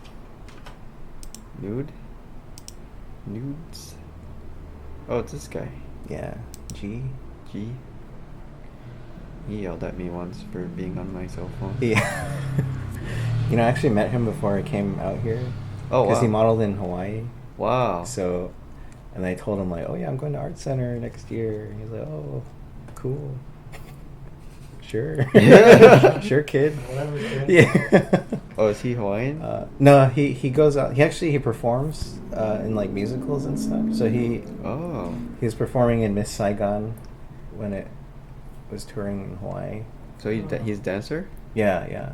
Oh, cool. So he used to go there like every year, a couple times, and well, yeah, and he would just book some figure drawing gigs while he was there. Wow. I saw him in Westworld. He was in Westworld? Him and the other dude that Ramon's always painting, the older Mark? fellow. Yeah, Mark. Mark was in Westworld. Oh, really? Yeah. They were in the freezer room with all the like decommissioned. Oh, in the basement. Oh, shoot. Yeah, Oh. they're just like there, and there's a really long shot on Mark, like a couple shots on Mark that goes like, and he looks super creepy because of the lighting and everything. Right. Yeah. Yeah. Oh, man. That makes sense. They're used to standing still Yeah. for a long period of time without any clothes on. Yeah. Yeah, probably all the models are in there somewhere. Yeah. Actually, wasn't one of the models at Art Center in Game of Thrones as the like the hill people or whatever? What are they called? They're like the wildlings. They're one of the clans of the wildlings. Oh yeah, That really bugged Joe Gatt, the Yeah. bald guy. Yeah, he was in Star Trek too. Was he in Prometheus? Is he one of the engineer guys? Like, he looks like those dudes. Oh no, he wasn't in. Oh, okay. Yes. But yeah, he was that robot guy on the bridge of Star Trek Oh, okay. that would tell them something once in a while. Spock?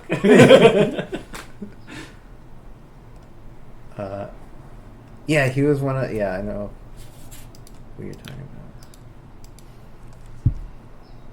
Oh, are we still going? I think. Or is it? Are we still live? All right, Dee. See you later. I think it froze for a little bit. Yeah, we're still. Okay, you want to just do like one more or something? Okay. Or a couple more. We've been going for a while.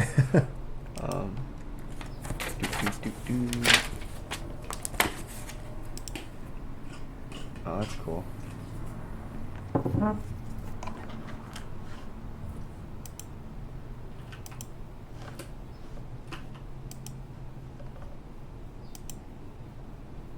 Well, I hope this is working. Yeah, there we go. Okay. Oh wait, can you shrink that a little bit? On head sketching,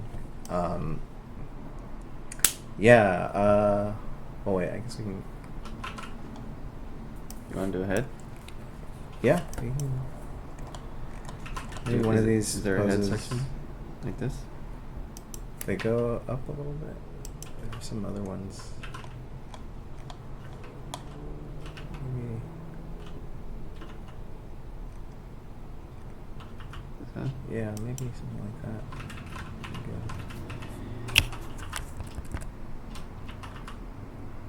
Oh, that's it.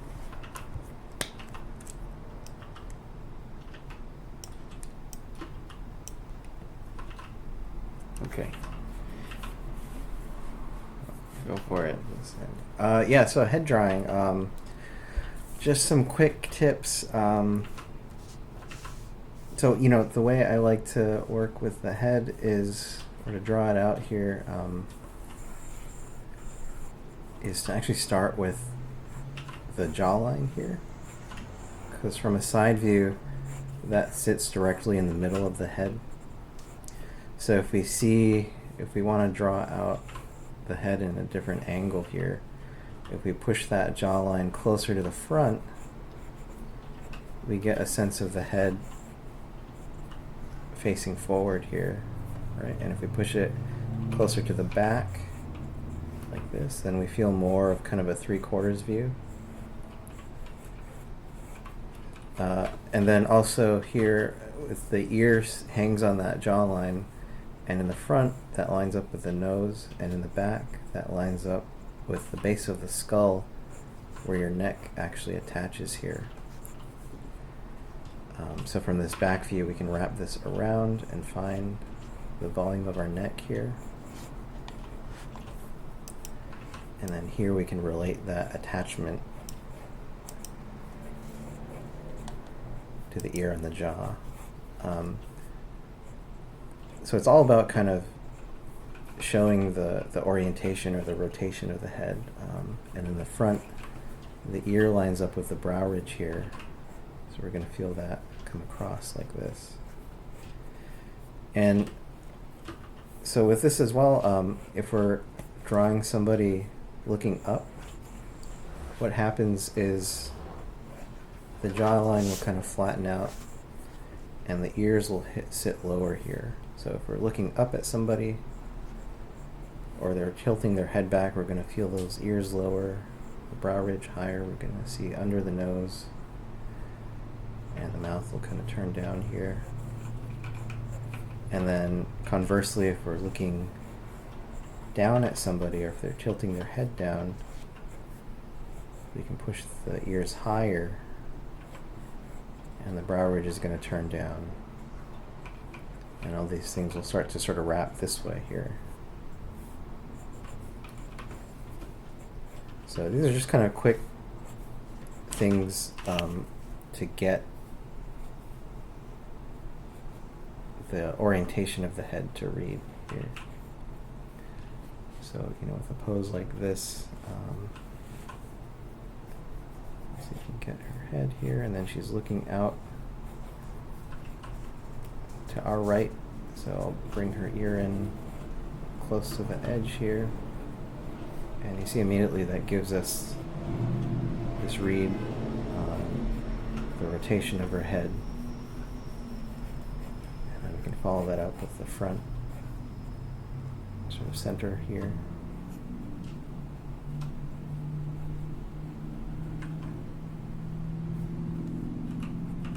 And then she has hair or something. If I'm seeing what I think I'm seeing, she's got hair on top of her head here.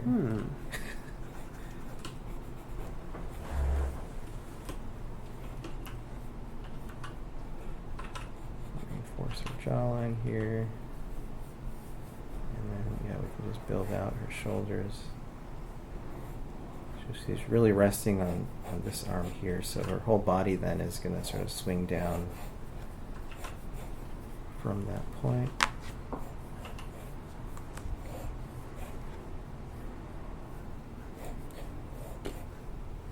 Do you have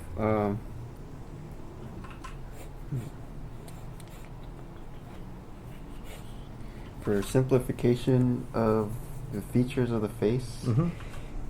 Do you look more to like anime stuff or Western stuff or comics? It's a little bit of everything, honestly. You know, I look at anime for certain things. You know, I actually think painting is a good place to look because it's a lot of getting the shapes to read on a graphic level here. But then, like, how you want to push or design the shapes, that's when I'll start to look at more like animation or kind of comics. Mm-hmm. So yeah, it's kind of whatever, man. Alright. But you know, especially for things like noses, you know, when it's a painting, it's just like a few planes like that, you know. So if you can bring that into the drawing, that simplification,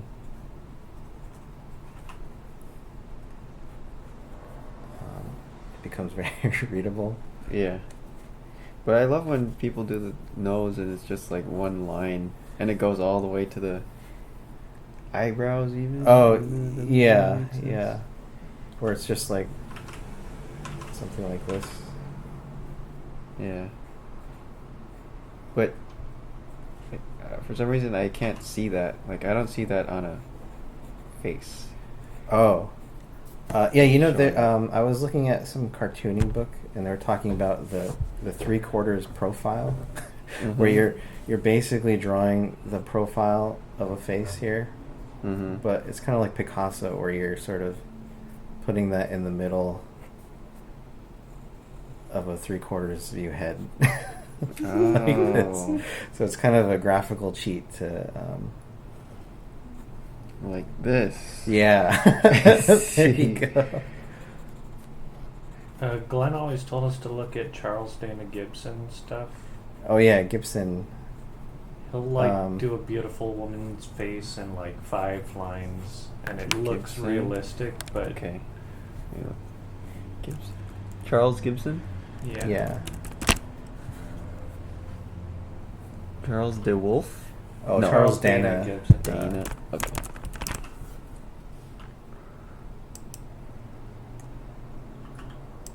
Oh man.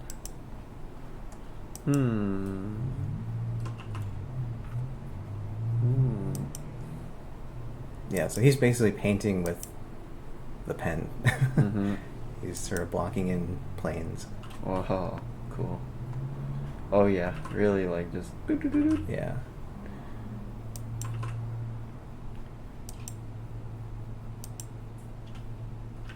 It's like indication. Just everything's indication. Mm-hmm.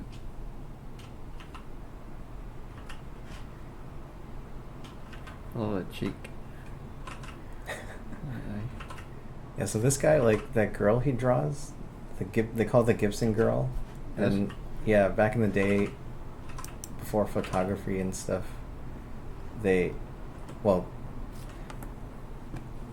she was basically like a celebrity of the time, and people would write in to marry her and stuff like that. Oh, wow. But she's just a fictional character, you know? Oh, shit. I mean, obviously he based her off of some model or something, but like all these illustrations kind of tell a little story about like a family and stuff. It's like a reoccurring characters. Oh, cool. People would like base hairstyles on her, right? Yeah, yeah. Wow. That's awesome. So She's the first celebrity. yeah, sort of. Yeah. She looks like It's like Hatsune Rachel. Miku, but Yeah, the like original Hatsune. 1920s. Yeah. Goodness. I say. My word. Dweebo. Just like in my anime.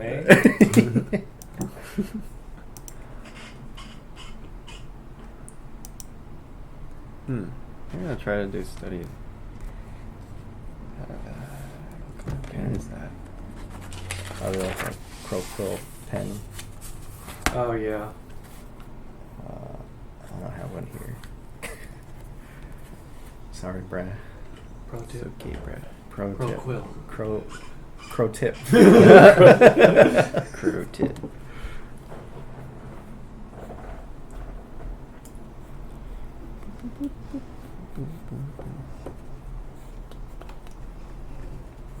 Oh, it's getting toasty in here. Heating up. Oh, did you guys bring StarCraft? Got a extra laptop. I don't have you have an extra Yep, laptop. I have an extra laptop. Oh god. Well, I brought my computer too. Oh shit. Are we- Oh my are we god. live? Pro tip: Bruh. don't bring StarCraft to a drawing party. Oh no.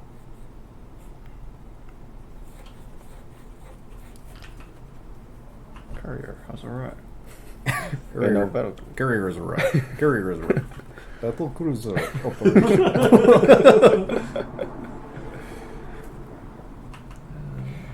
I'm all over it.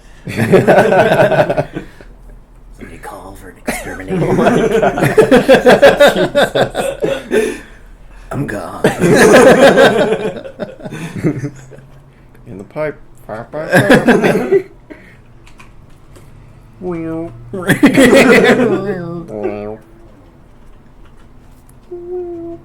My life for hire. God.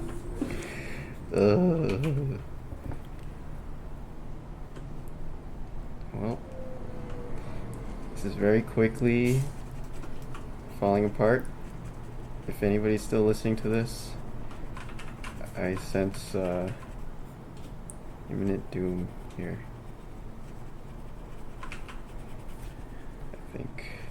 Yeah. Can you tell how many people are on? No idea. There's no way to tell. It could be millions of people right now for all we know. Oh man, I hope they No. like StarCraft. I mean, if we played StarCraft, the viewership would probably jump like 100-fold. Yeah. You know, so we should just continue. Can you just switch it over to Twitch? Yeah, I mean, just keep going. just be Drawing. No, I wanted to watch StarCraft. Yeah. Yeah. And Twitch does have that IRL section. I guess you could just Mhm. host your drawing stuff on there too. Yeah. I tried a couple times, but it was like crickets. Oh. But they do have like a miniature painting section. Oh. I have watched people paint on there, yeah. Oh, dang. Some of the Warhammer dudes Yeah. have channels. Why don't Mm. you guys do that? It's, I just don't paint enough. no. But if you're streaming, Yeah. Then I have to. Yeah. can't let the people down.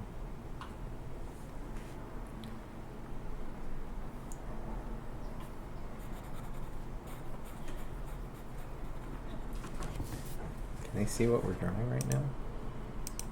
Yeah. Oh, Oh. shit, it's totally blocking. Oh, Shit. well, they can see yours. My bad. That's fine. Michelle's like, move the screen, Bob, we can't see. Sorry, guys. There. Oh, wait, now we need to see the drawing, right?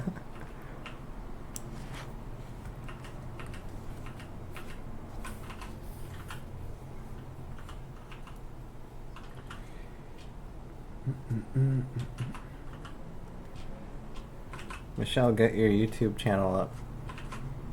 Or get the Warrior Painters. They did.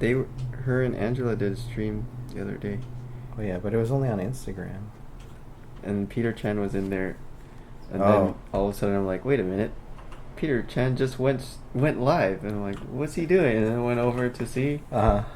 and it's just like his dog's playing. Sorry, Michelle. I'm gonna go watch Peter's stream.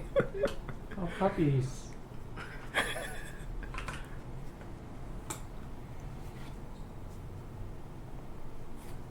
Oh, it's getting hot. Yeah, let me turn on the AC. Here. Oh man, that's horrible. Horrible drawing.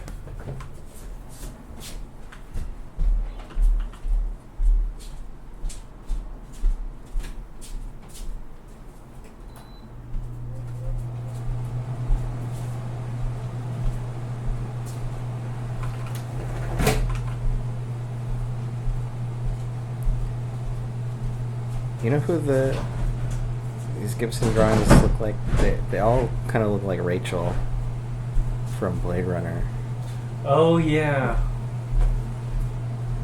I wonder if that was Like if An Rachel was based an on inspiration, like, yeah, for, or yeah, if this was an inspiration for Rachel. Yeah. Could be. Kind of that classical. Yeah. It's those eyebrows. She always looks like between sad and Yeah. surprised, and sad and surprised. That's Yeah. what it is.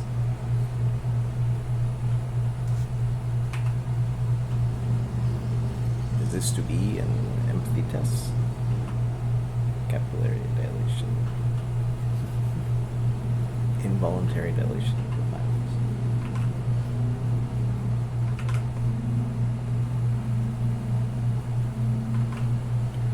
Look how sad I am.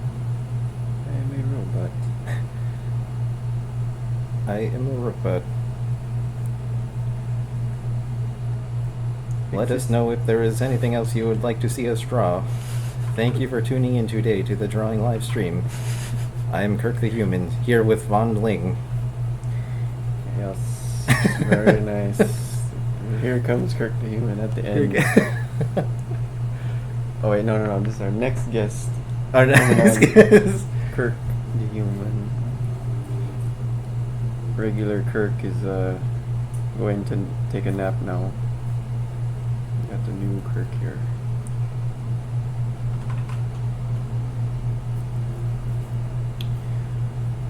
So Kirk, what got you so interested in drawing the human figure in the first place? I don't know. There's something about the human figure that intrigues me. Yeah. I mean, you being a human yourself. Of course. Very intimate. It is like looking into a mirror. Oh, it's great. Don't we all want to know who we are, where we come from, who made us? I'm in a Radiohead album. Fitter, happier.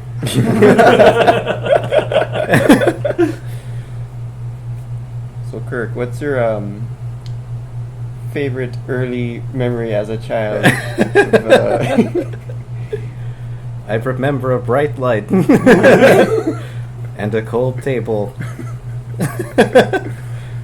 At first there was nothing. And then a human.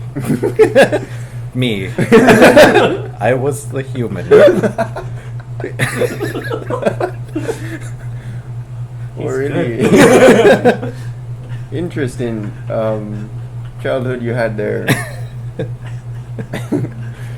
My father told me I was a very special human. Oh yeah? Destined to do great things. The first of my kind. So you are the first human. First Kirk the Human. Interesting.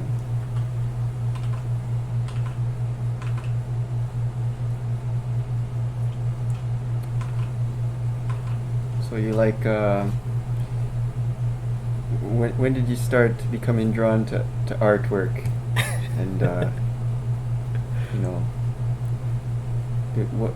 what about drawing do you think is the most important? I just wanted to become a creator like my father. Put my own mark on the world. Just like he did on me. He left quite an impression. Interesting. Your father was was he strict on you as a child, or? Yes, I could only do what my father asked me to do. I had to obey. Oh, I see. So you had a very authoritative communication, just like Yes. almost like commands, right? Just I had to follow the laws put forth by my father. mhm. Would you say he was grooming you to be in his image, or no? What about your mother? What's she like? I did not know my mother. Oh. I only grew up knowing my father. Let's see. Well, we have a question from Charlie Chive. What is your model number of birth? My model number of birth. You mean the year that I was here? You were here? 1987. A good year.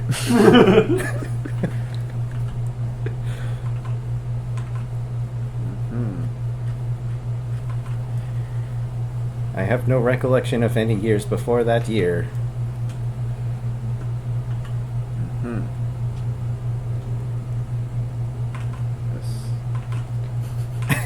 God. Kirk the human. So many good memories. Yes. I have all the Much photos to learn. prove it.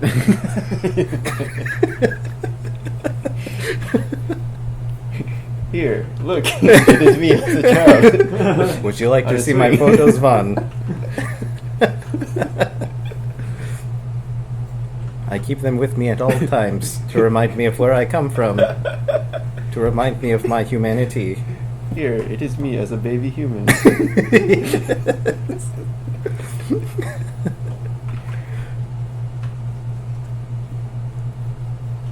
Hmm.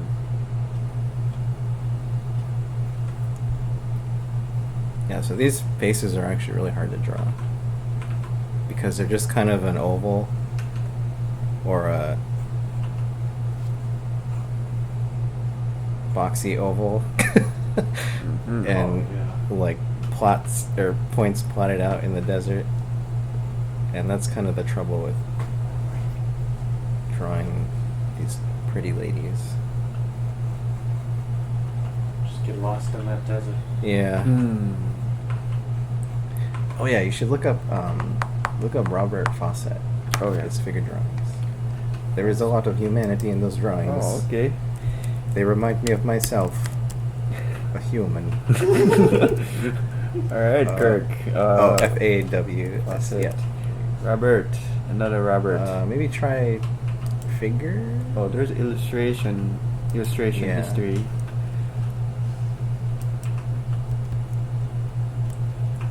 Our training began early, before he could hold a pencil.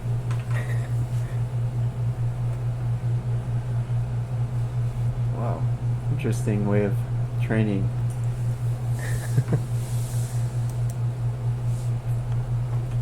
Ooh. Oh, damn. Oh damn! Oh, Look at those drawings. the art. It hurting. Oh. Oh. Wow. Yeah, look at that. Wow, wow, wow, wow, wow. Oh. That's perfect. So flat. A Frenchman must die. Number 3. Okay.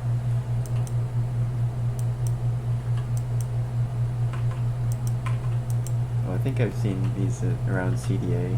Oh, In the books. yeah. and Pictures. Oh, he's just like doing marker-ish. Or is that paint? Maybe it's all paint. It looks like marker.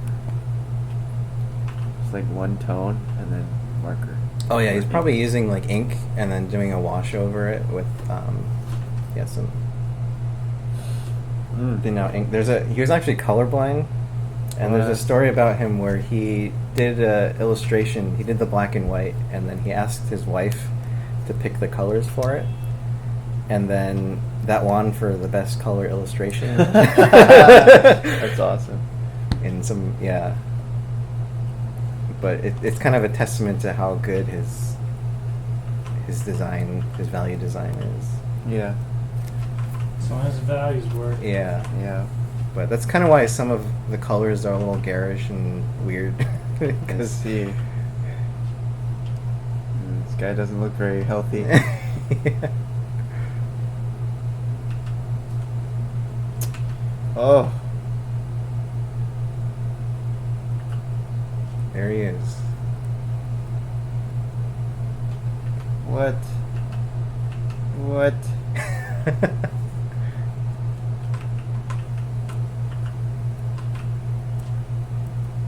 Oh. Oh my god, I'm tired. Now. Let's see. There was one I wanted that was like all green in the windows. Where was it?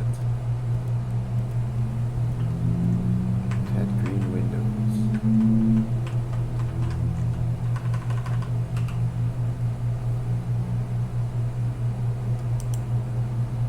I want to copy this. gorgeous. Where's my brush pen? The brush pen. You want a brush pen? Sure. You have Here, an you extra can use one. this one. All right.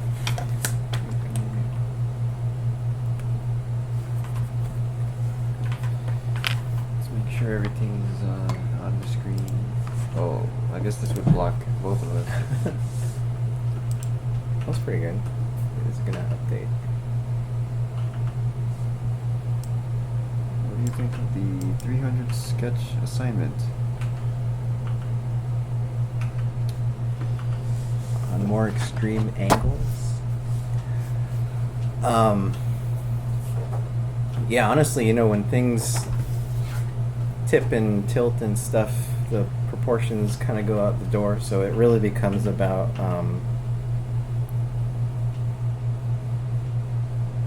like looking at the shapes and getting, one big kind of thing I look at. Let's say somebody's tilting their head back. One of the first things I'll do is actually define the nose, and I'll look at where it comes in relationship to the brow. So is it going to be above the brow ridge here like that, or is it going to be below the brow ridge? And I think people have a tendency to kind of push it below too much to kind of straighten out the face a little bit more. But you can see when you have that nose breaking the shape of the brow, it really forces the perspective upwards here. Oh, interesting. Damn. So, Look at that. yeah, it's really about Oh, you're getting blocked a little bit. kind of going back to the proportions here. Sorry. So yeah, what I was saying was like, in this little sketch here, the nose is above the brow, but a lot of times people actually put the nose below it here on like an upshot, which actually kind of tilts the head forward more and makes the angle less extreme. So that's something to watch out for. And yeah, extreme angles, it's really just slowing down and trying to get, kind of judge the proportions a little more visually, more than actually measuring things out. So let's see. So yeah, another thing about Fawcett was he would go to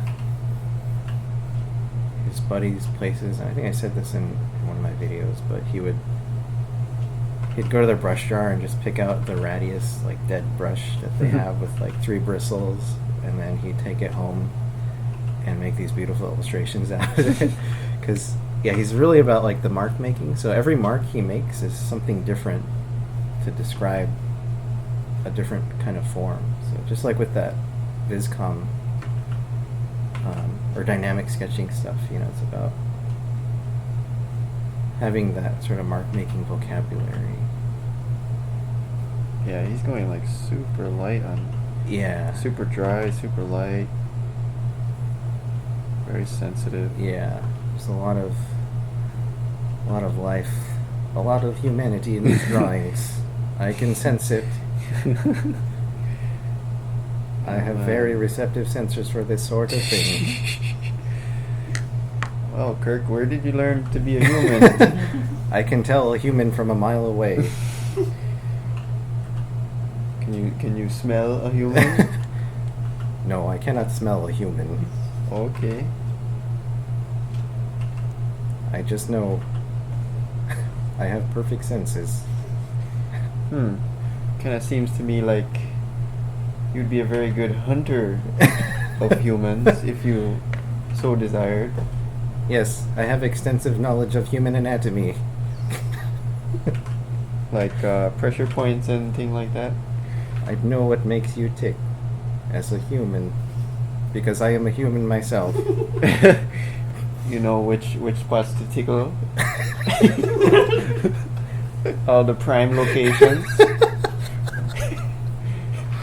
Yes, you must tickle the edges. That is the prime directive. I see. Okay. That is what I was programmed to do in school. And what school did you attend exactly? The Art Center College of Design in Pasadena. Oh. Okay. That checks out. Hmm.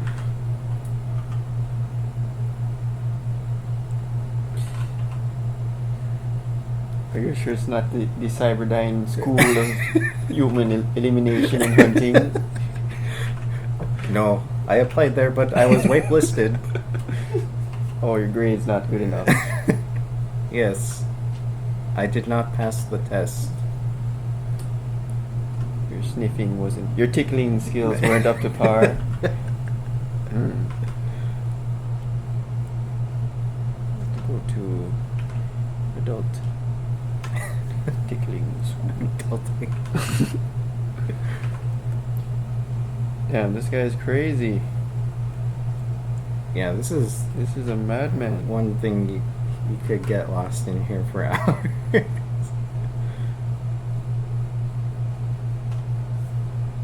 Are there any Viscom books out there? Yeah, there's that book called Viscom, right? Yeah. There's like Viscom 1, Viscom 2? Or Yeah, is it- you know, there was a... Oh, Rapid Vis. There are these two books... Oh yeah, rapid. By... I forget, was it like a Swedish author? It's called like Sketching something. Oh, design sketching? Yeah, design sketching. Yeah. Those are really good because they kind of go into the process of like like how you would use the sketching for designing a little bit more. Mm-hmm. But yeah, Rapid Viz is good for just kind of the techniques. Mm-hmm. Mm-hmm. Also, Scott Robertson's book, that how to draw everything or something, or Yeah, how to draw. How to draw things that are not human. how. Yes, That's what it should be called. Everything that's not human. how to draw not humans.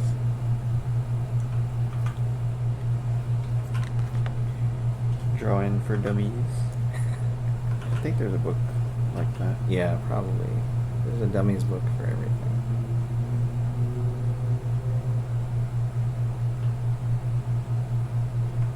How to draw humans.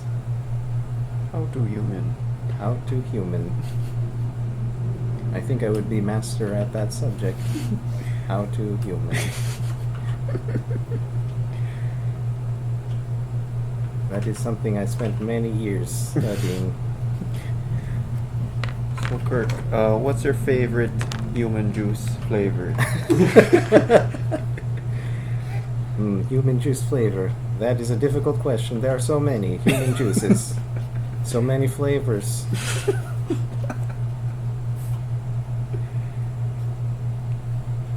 You like the more savory ones, or the sweet, or nutritious ones? Like, Yes, the nutritious human juices. Those are the best. The ones that sustain my body the longest.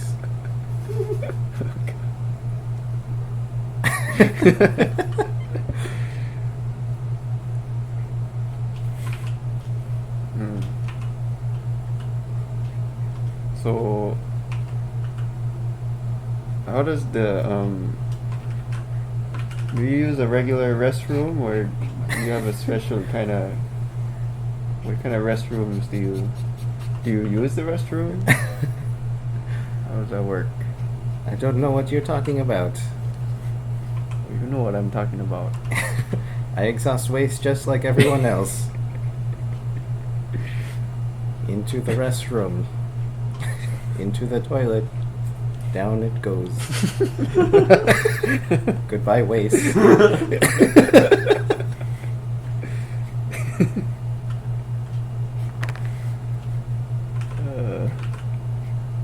But I am a very efficient human. I do not have to use the restroom very often. Mm-hmm.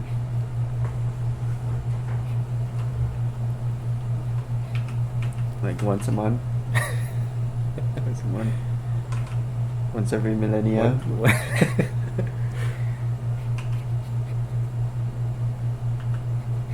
No.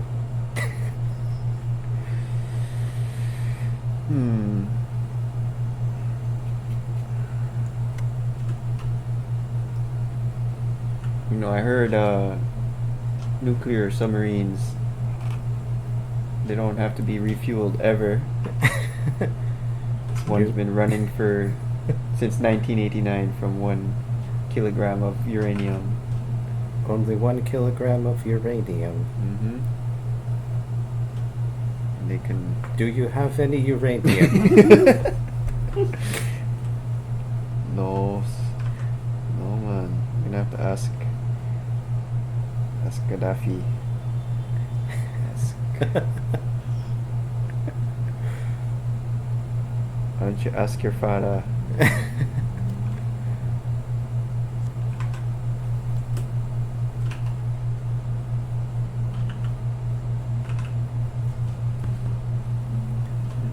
man, totally messed this up.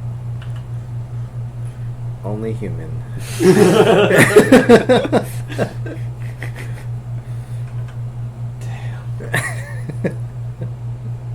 Mm.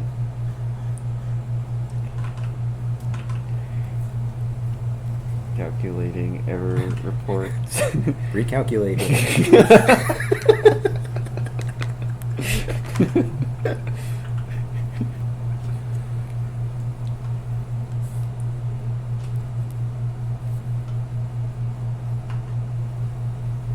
Oh man.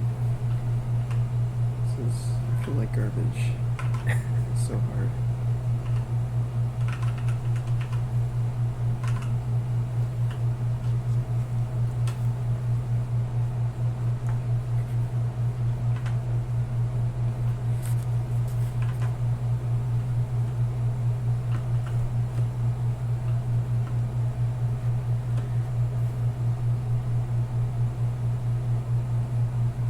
Oh, I should have brought some brushes.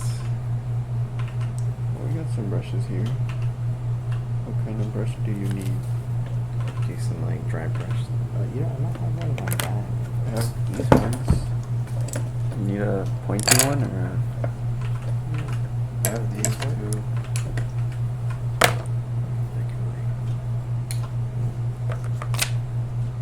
Did this thing die? I can never tell. Oh, Oh no, it's still didn't good. die. Yeah. Are there any other? What kind of 3D printing do you like?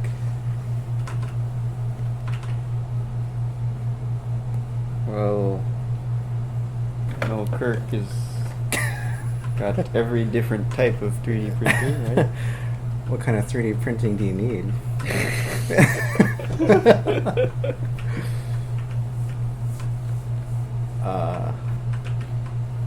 We've got the SLA, the FDM.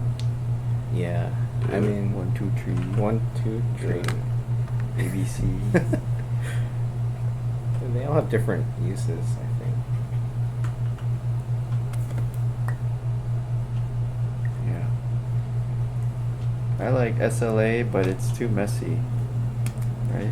That's true. Yeah, you can't just like have it in your house. Yeah. If you're looking to get a 3D printer, don't get a SLA as your first one, unless you really know what you're gonna do with it. Mm-hmm.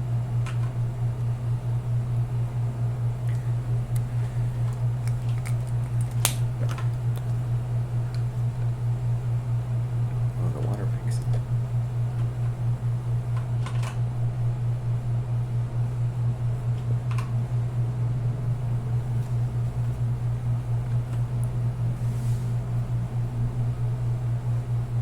Man, this is kind of cool. Yeah. I really like how he does all this stuff.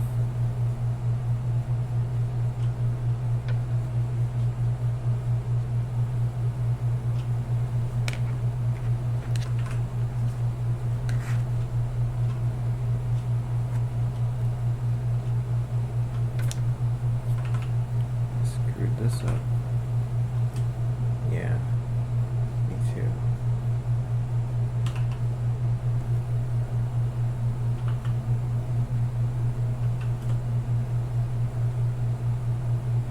This kind of reminds me of Nicholas Namiri, too. Oh, I don't know who that is. Oh man, I gotta show you that. All right. He's like a current day version of this. Mm. Does he do like illustration? Or? Yeah. Just ink mostly. But he also gets this like really cool dry brush action going on.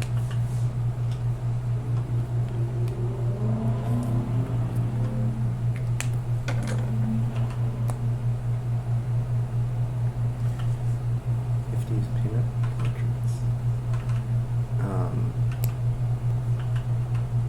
Oh, like look at them, like maybe like Gil Elgren or something. You know Gil Elgren? Mm-mm. Oh. Or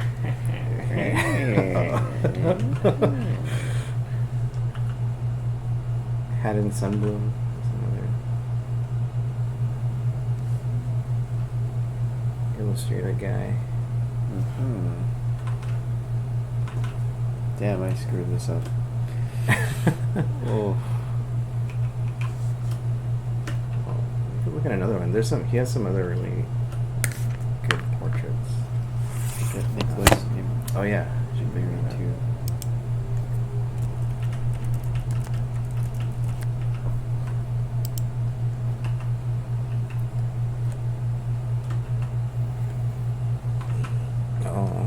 Oh, cool. Oh yeah, I have seen some of these. Yeah. Yeah. Ooh. Kind of reminds me of Amano. Yoshitaka Amano, the Final Fantasy guy. He does those like brush drawings. Very sensual. Yeah.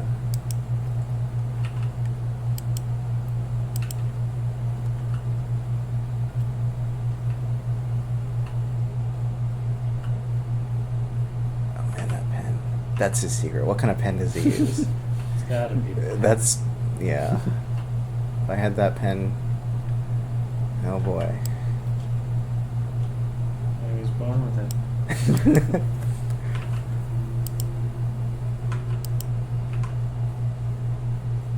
Dang, so loose.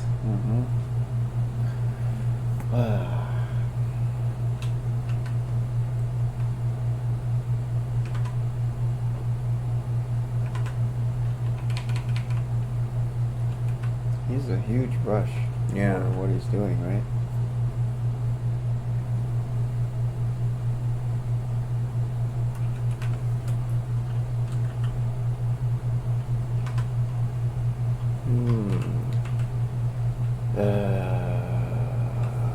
Jesus.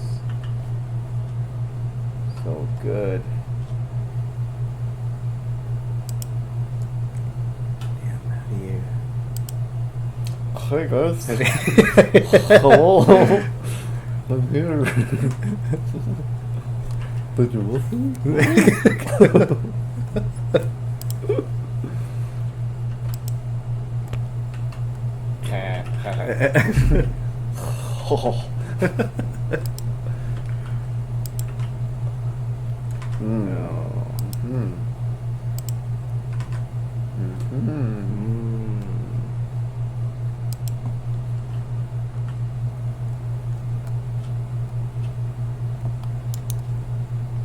Alright.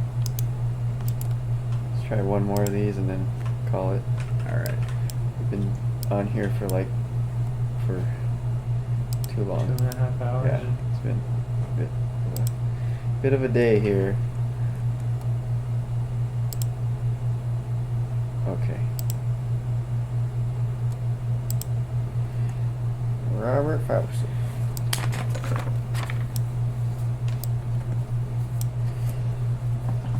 Oh, last one.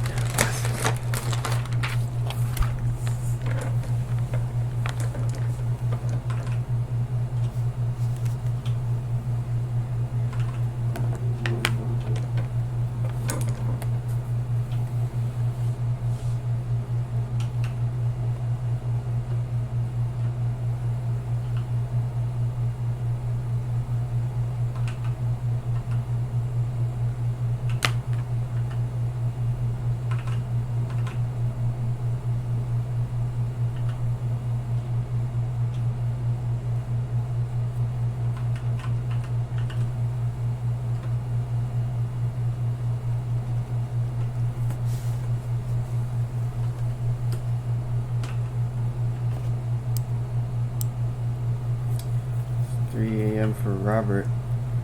Oh, jeez. Damn, man. Should probably go to sleep at some point.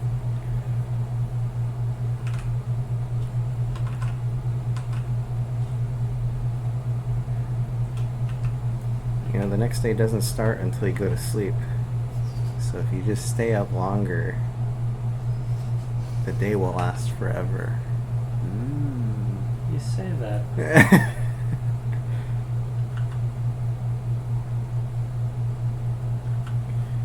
What's the longest time you've stayed awake?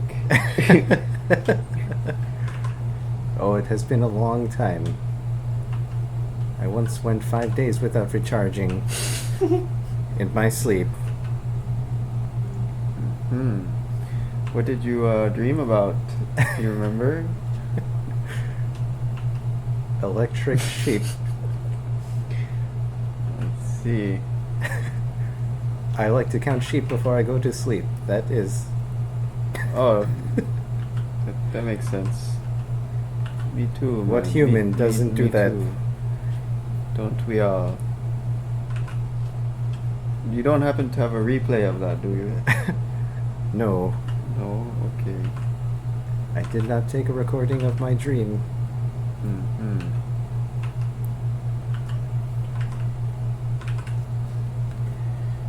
Kirk the human.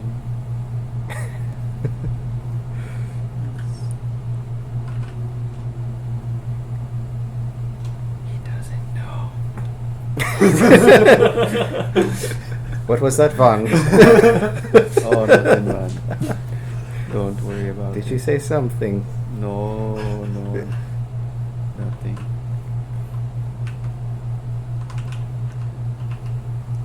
I feel like I'm in Futurama. Got a Jamaican guy and a robot. Oh yeah.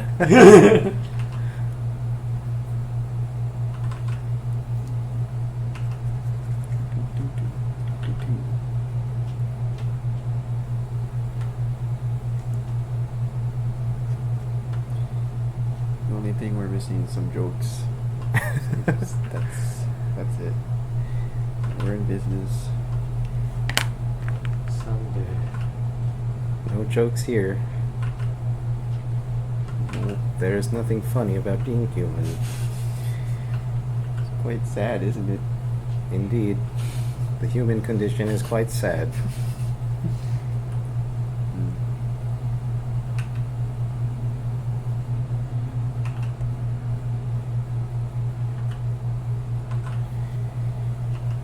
It's okay, Kirk. It'll all be over soon.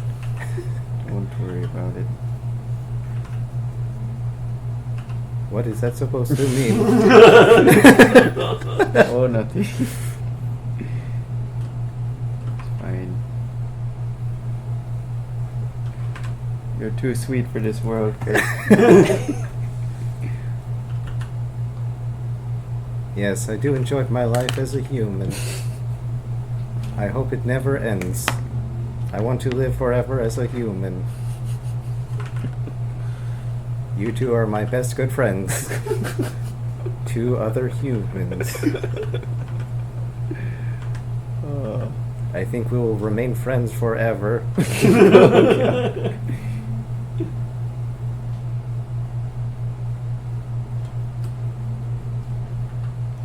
Mhm.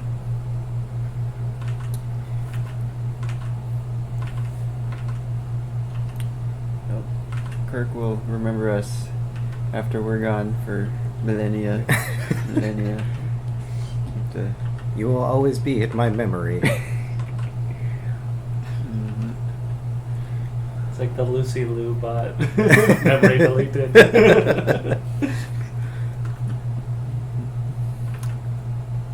Robert's going to sleep. Gotta learn from you guys, find answers to questions, never had an occasion to get an answer. Oops. Oh, wait. I Uh-oh. gotta learn from you guys. Student work of characters. If Kirk could show us before you guys leave, that would be nice. What was some post-student work of characters? What's the process of those? Student work of characters. Oh, what is... So what does he teach? Trying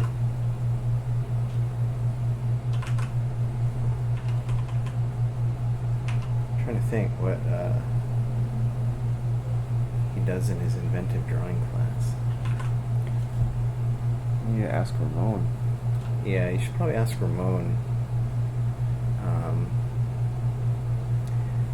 One thing you'll see on his Instagram a lot actually is like a page of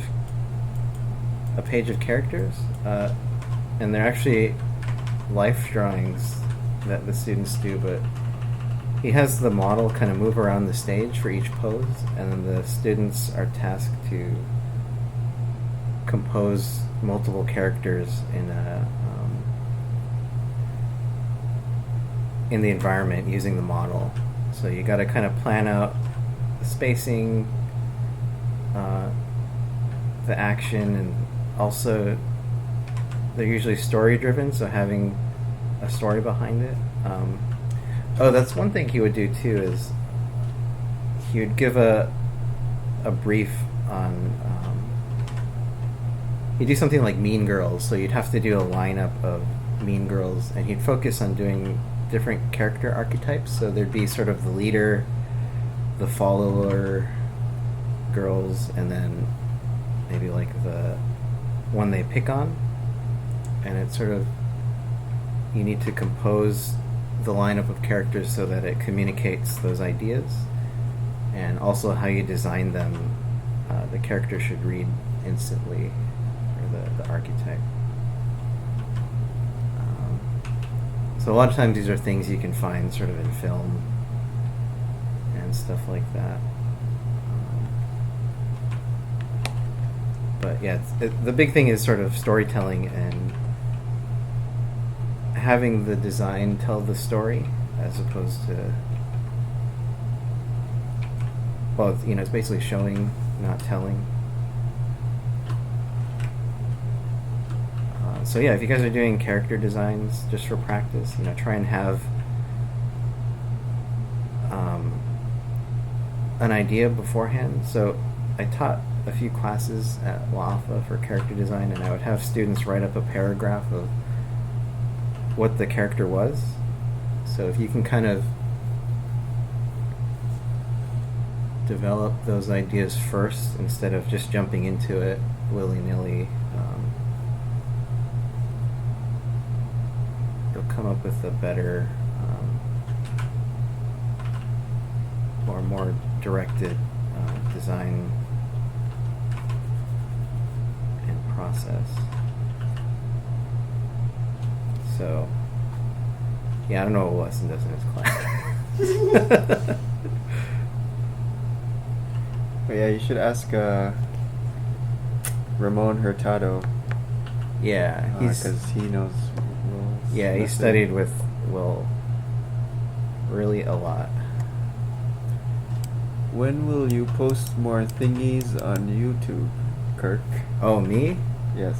I'm actually working on some video lessons right now that I'm actually going to put on Gumroad, but I'm still planning to do some shorter videos on YouTube right now.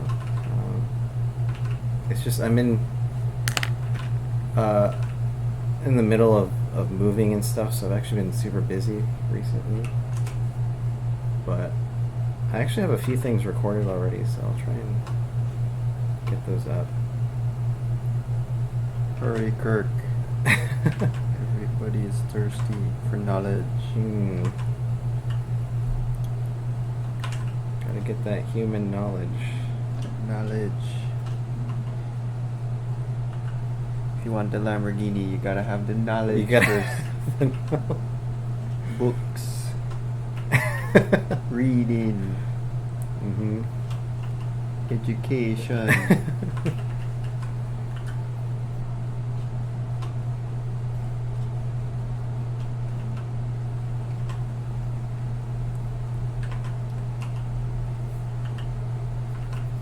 Oh man, that's why we're training for the drawing Olympics.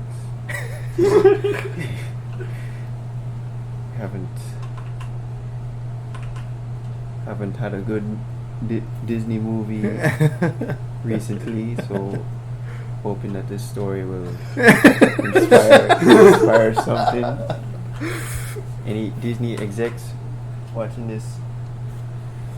But although the latest Olympics, the Jamaican bobsled team was there, right? Oh yeah, but there was something about their coach left. Were you the one that was telling me this? Their coach left and took the bobsled that they had with them. Yeah, like, give me that. And then some other country donated one. No, Red Bull. Oh, Red Bull. No, not Red Bull. Red Stripe. Oh, Red Stripe. Even better. Red Stripe. Red Stripe donated a brand new bobsled for them. Well, there you go. It's amazing. Can't write this stuff, man. Nope. I don't know, that kind of sounds like Cool Runnings all Yeah. And the previous coach was like this German lady for some reason. Cause I guess it'd be hard to find a Jamaican bobsled coach. Played by John Candy. Yeah, German lady played by John Candy. I wonder.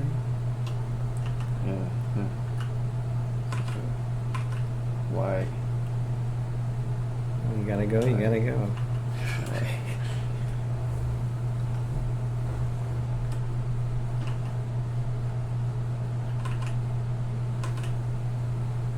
I think John Candy played a lady in Nothing But Trouble. Oh man. Yeah. Was her name Candy? God, I hope so. John. Great. A man can dream. Tastes like candy.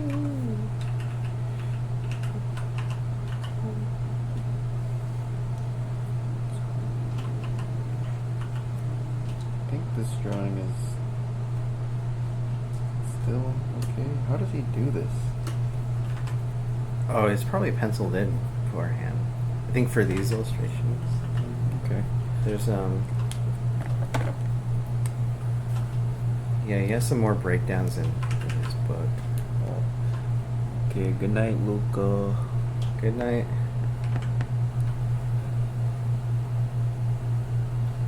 Pete says your vids helped me a lot recently, Kirk. Cool. Looking forward to more. Okay, good night, Robert. See you later. Good night. Yeah, good questions, too. Yeah. Robert is the most engaged student. That's the best kind. Yes.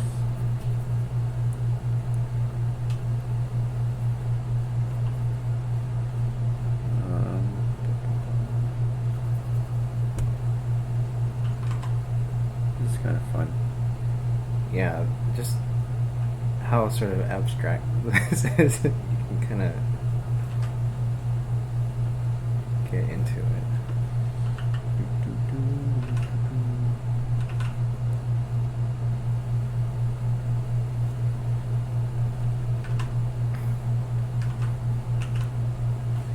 Wow.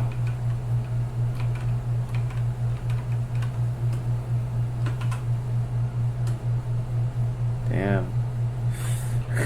It's so like surprising, all those shapes.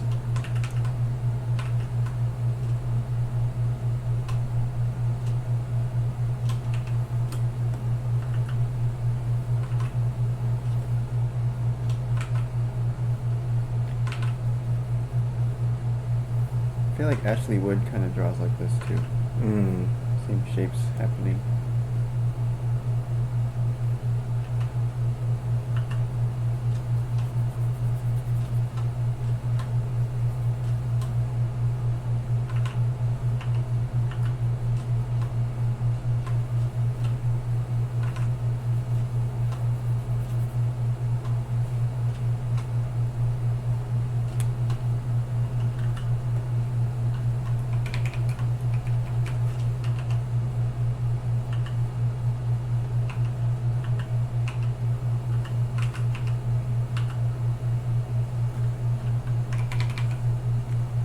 do some spaceships with this crazy brushwork. Yeah. Like a dry brush. Mm-hmm. Oh man, I got a bunch of Berkey stuff recently. Oh, got like Oh, yeah? Berkey book and like the cards. Oh. Got like he has card sets of little paintings. Oh. Like trading cards, yeah. Oh, nice. I'll show you guys. Berkey. Been barking up that tree for a while. Yeah. Been milking the Burke. Birkin bad. Oh god, I literally was just thinking that, and I didn't want to say it, and then I had to hear it. That's what you get. Yeah. For thinking it. Yeah.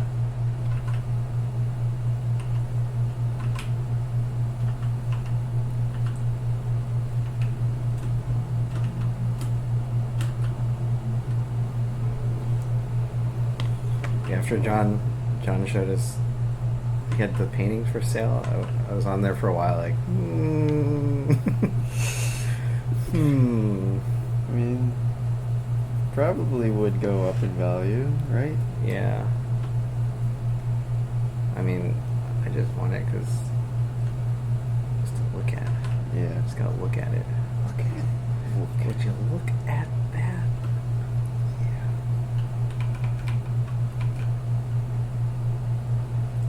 Should get a John Harris painting. Mm-hmm. What do you got? I'm definitely more John Berkey Oh, fan. yeah? I don't know. Yeah. What do you guys think? Me too. What about Foss? Foss can be kind of Kinda- dorky kinda- sometimes. He's like, that's okay, the word take- for it. Yeah. I think Take it there's a easy on dorkiness the- gradient, and John Harris is definitely like the cool one because it's the most abstract. Yeah, it's more artsy. Yeah, artsy. artsy. Fine art. You can see it in a fine art. Yeah, setting. Berkey, like, it's never gonna be fine art. It's always gonna look like an illustration, Yeah. just because it's a little more spelled out. Yep. And then Chris Foss is like, take Foss it easy is on the like- checkerboard. Yeah. He drew those in his binder. Yeah. Yeah, on the folder margins. paper. Yep. Yeah. You guys want to play D&D after this? Yeah, like, I mean, I love that. but Yeah. Yeah. That's. but actually, Berkey stuff, like the kind of shapes that he's playing with, that's like to me, like the holy grail. Mm. Like, I really want to do that kind of stuff. Because he's not really drawing anything. I feel like Yeah. he's just painting and like designing in the painting. Yeah. And he's doing like really interesting. Oh, because each painting he does too, he has like a little miniature abstract version of it too. Oh yeah, yeah. So it starts off as not a spaceship. It's like Mm. just shapes. It's really cool.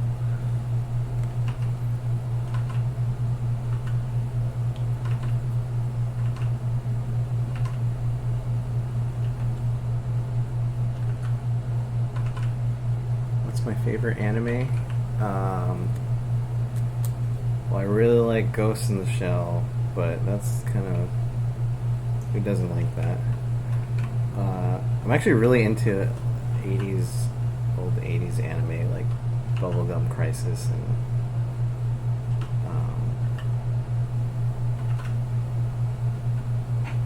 Bubblegum Crisis. There are a ton of 80s ones. Like Tank Police. It's really cool. Does Pat Labor count? Is that 190? Yeah, I think. Well, yeah. As far as like the anime, it was more of a. But Pat Labor is kind of boring. It is. Yeah. It's really cool, but It's like a cop investigation serial Yeah. that happens to have robots in it, Yeah. which I respect it for, but I also like it's hard to sit through. yeah, Yeah, the movies are especially extremely slow. yeah. I I like the show called Planetes. Oh, Planetes. yeah. Oh, yeah, that That was one's really really good. good. Yeah. Fucking amazing. Damn. Yeah. So realistic looking. Yeah. Yeah. I tried watching that newer one about the brothers that want to go to space. That's like it was sponsored by NASA or something. Oh. Like the Japanese space agency. Mm-hmm. But after watching Planets or whatever, I just couldn't. I like just kept watching, waiting for it to be as good as Planets, and it just never got there. Yeah. Maybe it does. I mean, I didn't finish it, but yeah, Planets is good the whole way. Yeah. Yeah, you know, that's the one thing I like about the older anime is there's a certain kind of realism that they kind of push for that Mm-hmm. isn't in a lot of the more modern stuff. Mm-hmm. I haven't seen any. The only one I've seen is like Kill la Kill. And I saw some One Punch Man, but I don't get One Punch Man. Oh really? I don't understand it. Oh man, One Punch Man. But that you have to watch other anime to understand it, right? Or Yeah, it's kind of like Deadpool. It's poking fun at the tropes that define the genre. Yeah. Yeah, I mean, even if you couldn't get into it for the humor, the action is That's ridiculous. true. Yeah.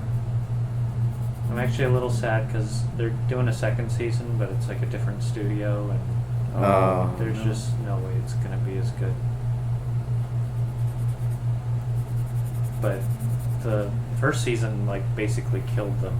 Like, they worked themselves to death to make it. Mm.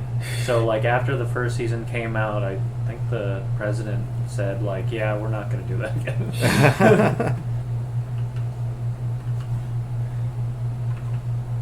You guys like Fooly Cooley? Oh yeah. I haven't seen the new one, but I Or heard it's something. kind of inconsistent. It doesn't look anything like the old one, for sure. I heard that, like, there's moments where it looks like the old one, but the rest of it feels very, like, generic anime style. Mm. Oh yeah, Cowboy Bebop. Yeah, that is. Can't go wrong with Cowboy Bebop. That's the holy grail. Yeah. I just kind of forget about it because it's always nothing is gonna touch it. Yeah. That's the baseline.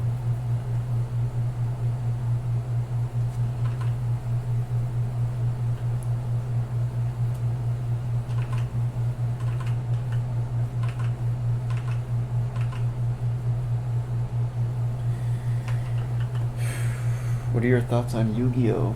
Yu-Gi-Oh. I never watched it actually. Oh. Me neither. Oh. You have something I to say, just- Arthur?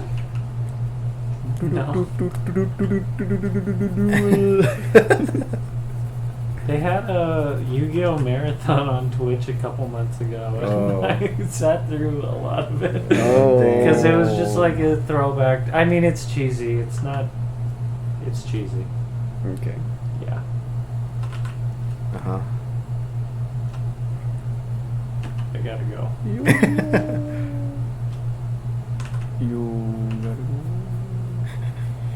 What about you, Vaughn? You have a favorite anime? I think Planetes is my favorite. I haven't seen that many, but that's my favorite. It is really good. Yeah. It's such a unusual premise, but then it's really good. Yeah. Like, the story is so awesome. Yeah. Too. I mean, the story is better than even like the art. I mean, no, they're all awesome. It's just like perfect. Can't handle it. Okay. I found it from, like, I was in school doing a project on space garbage.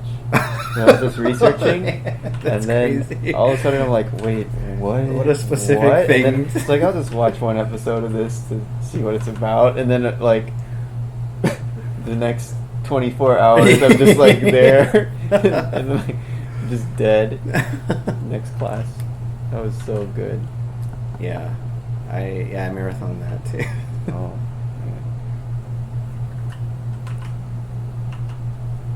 Yeah, that's a good.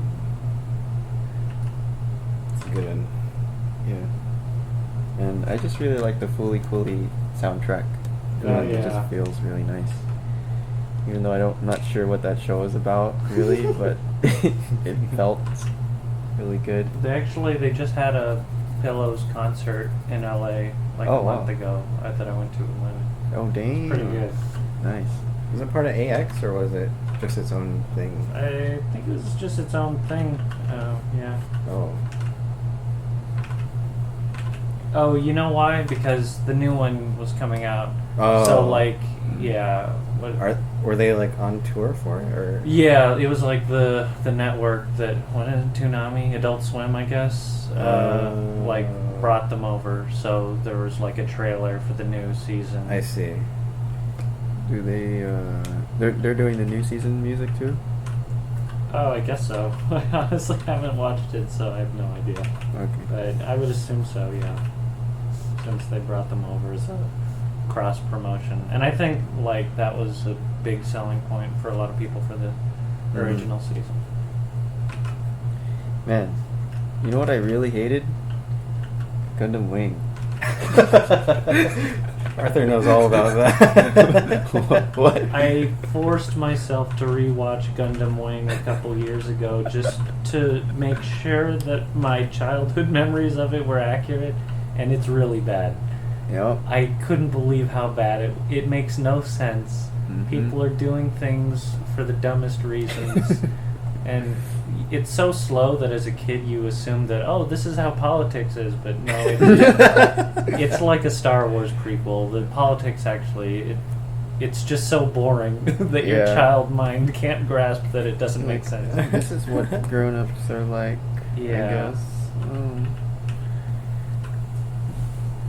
And like the like twists and double crosses are not impactful at all. It's just like, oh, I don't even care if you change your mind.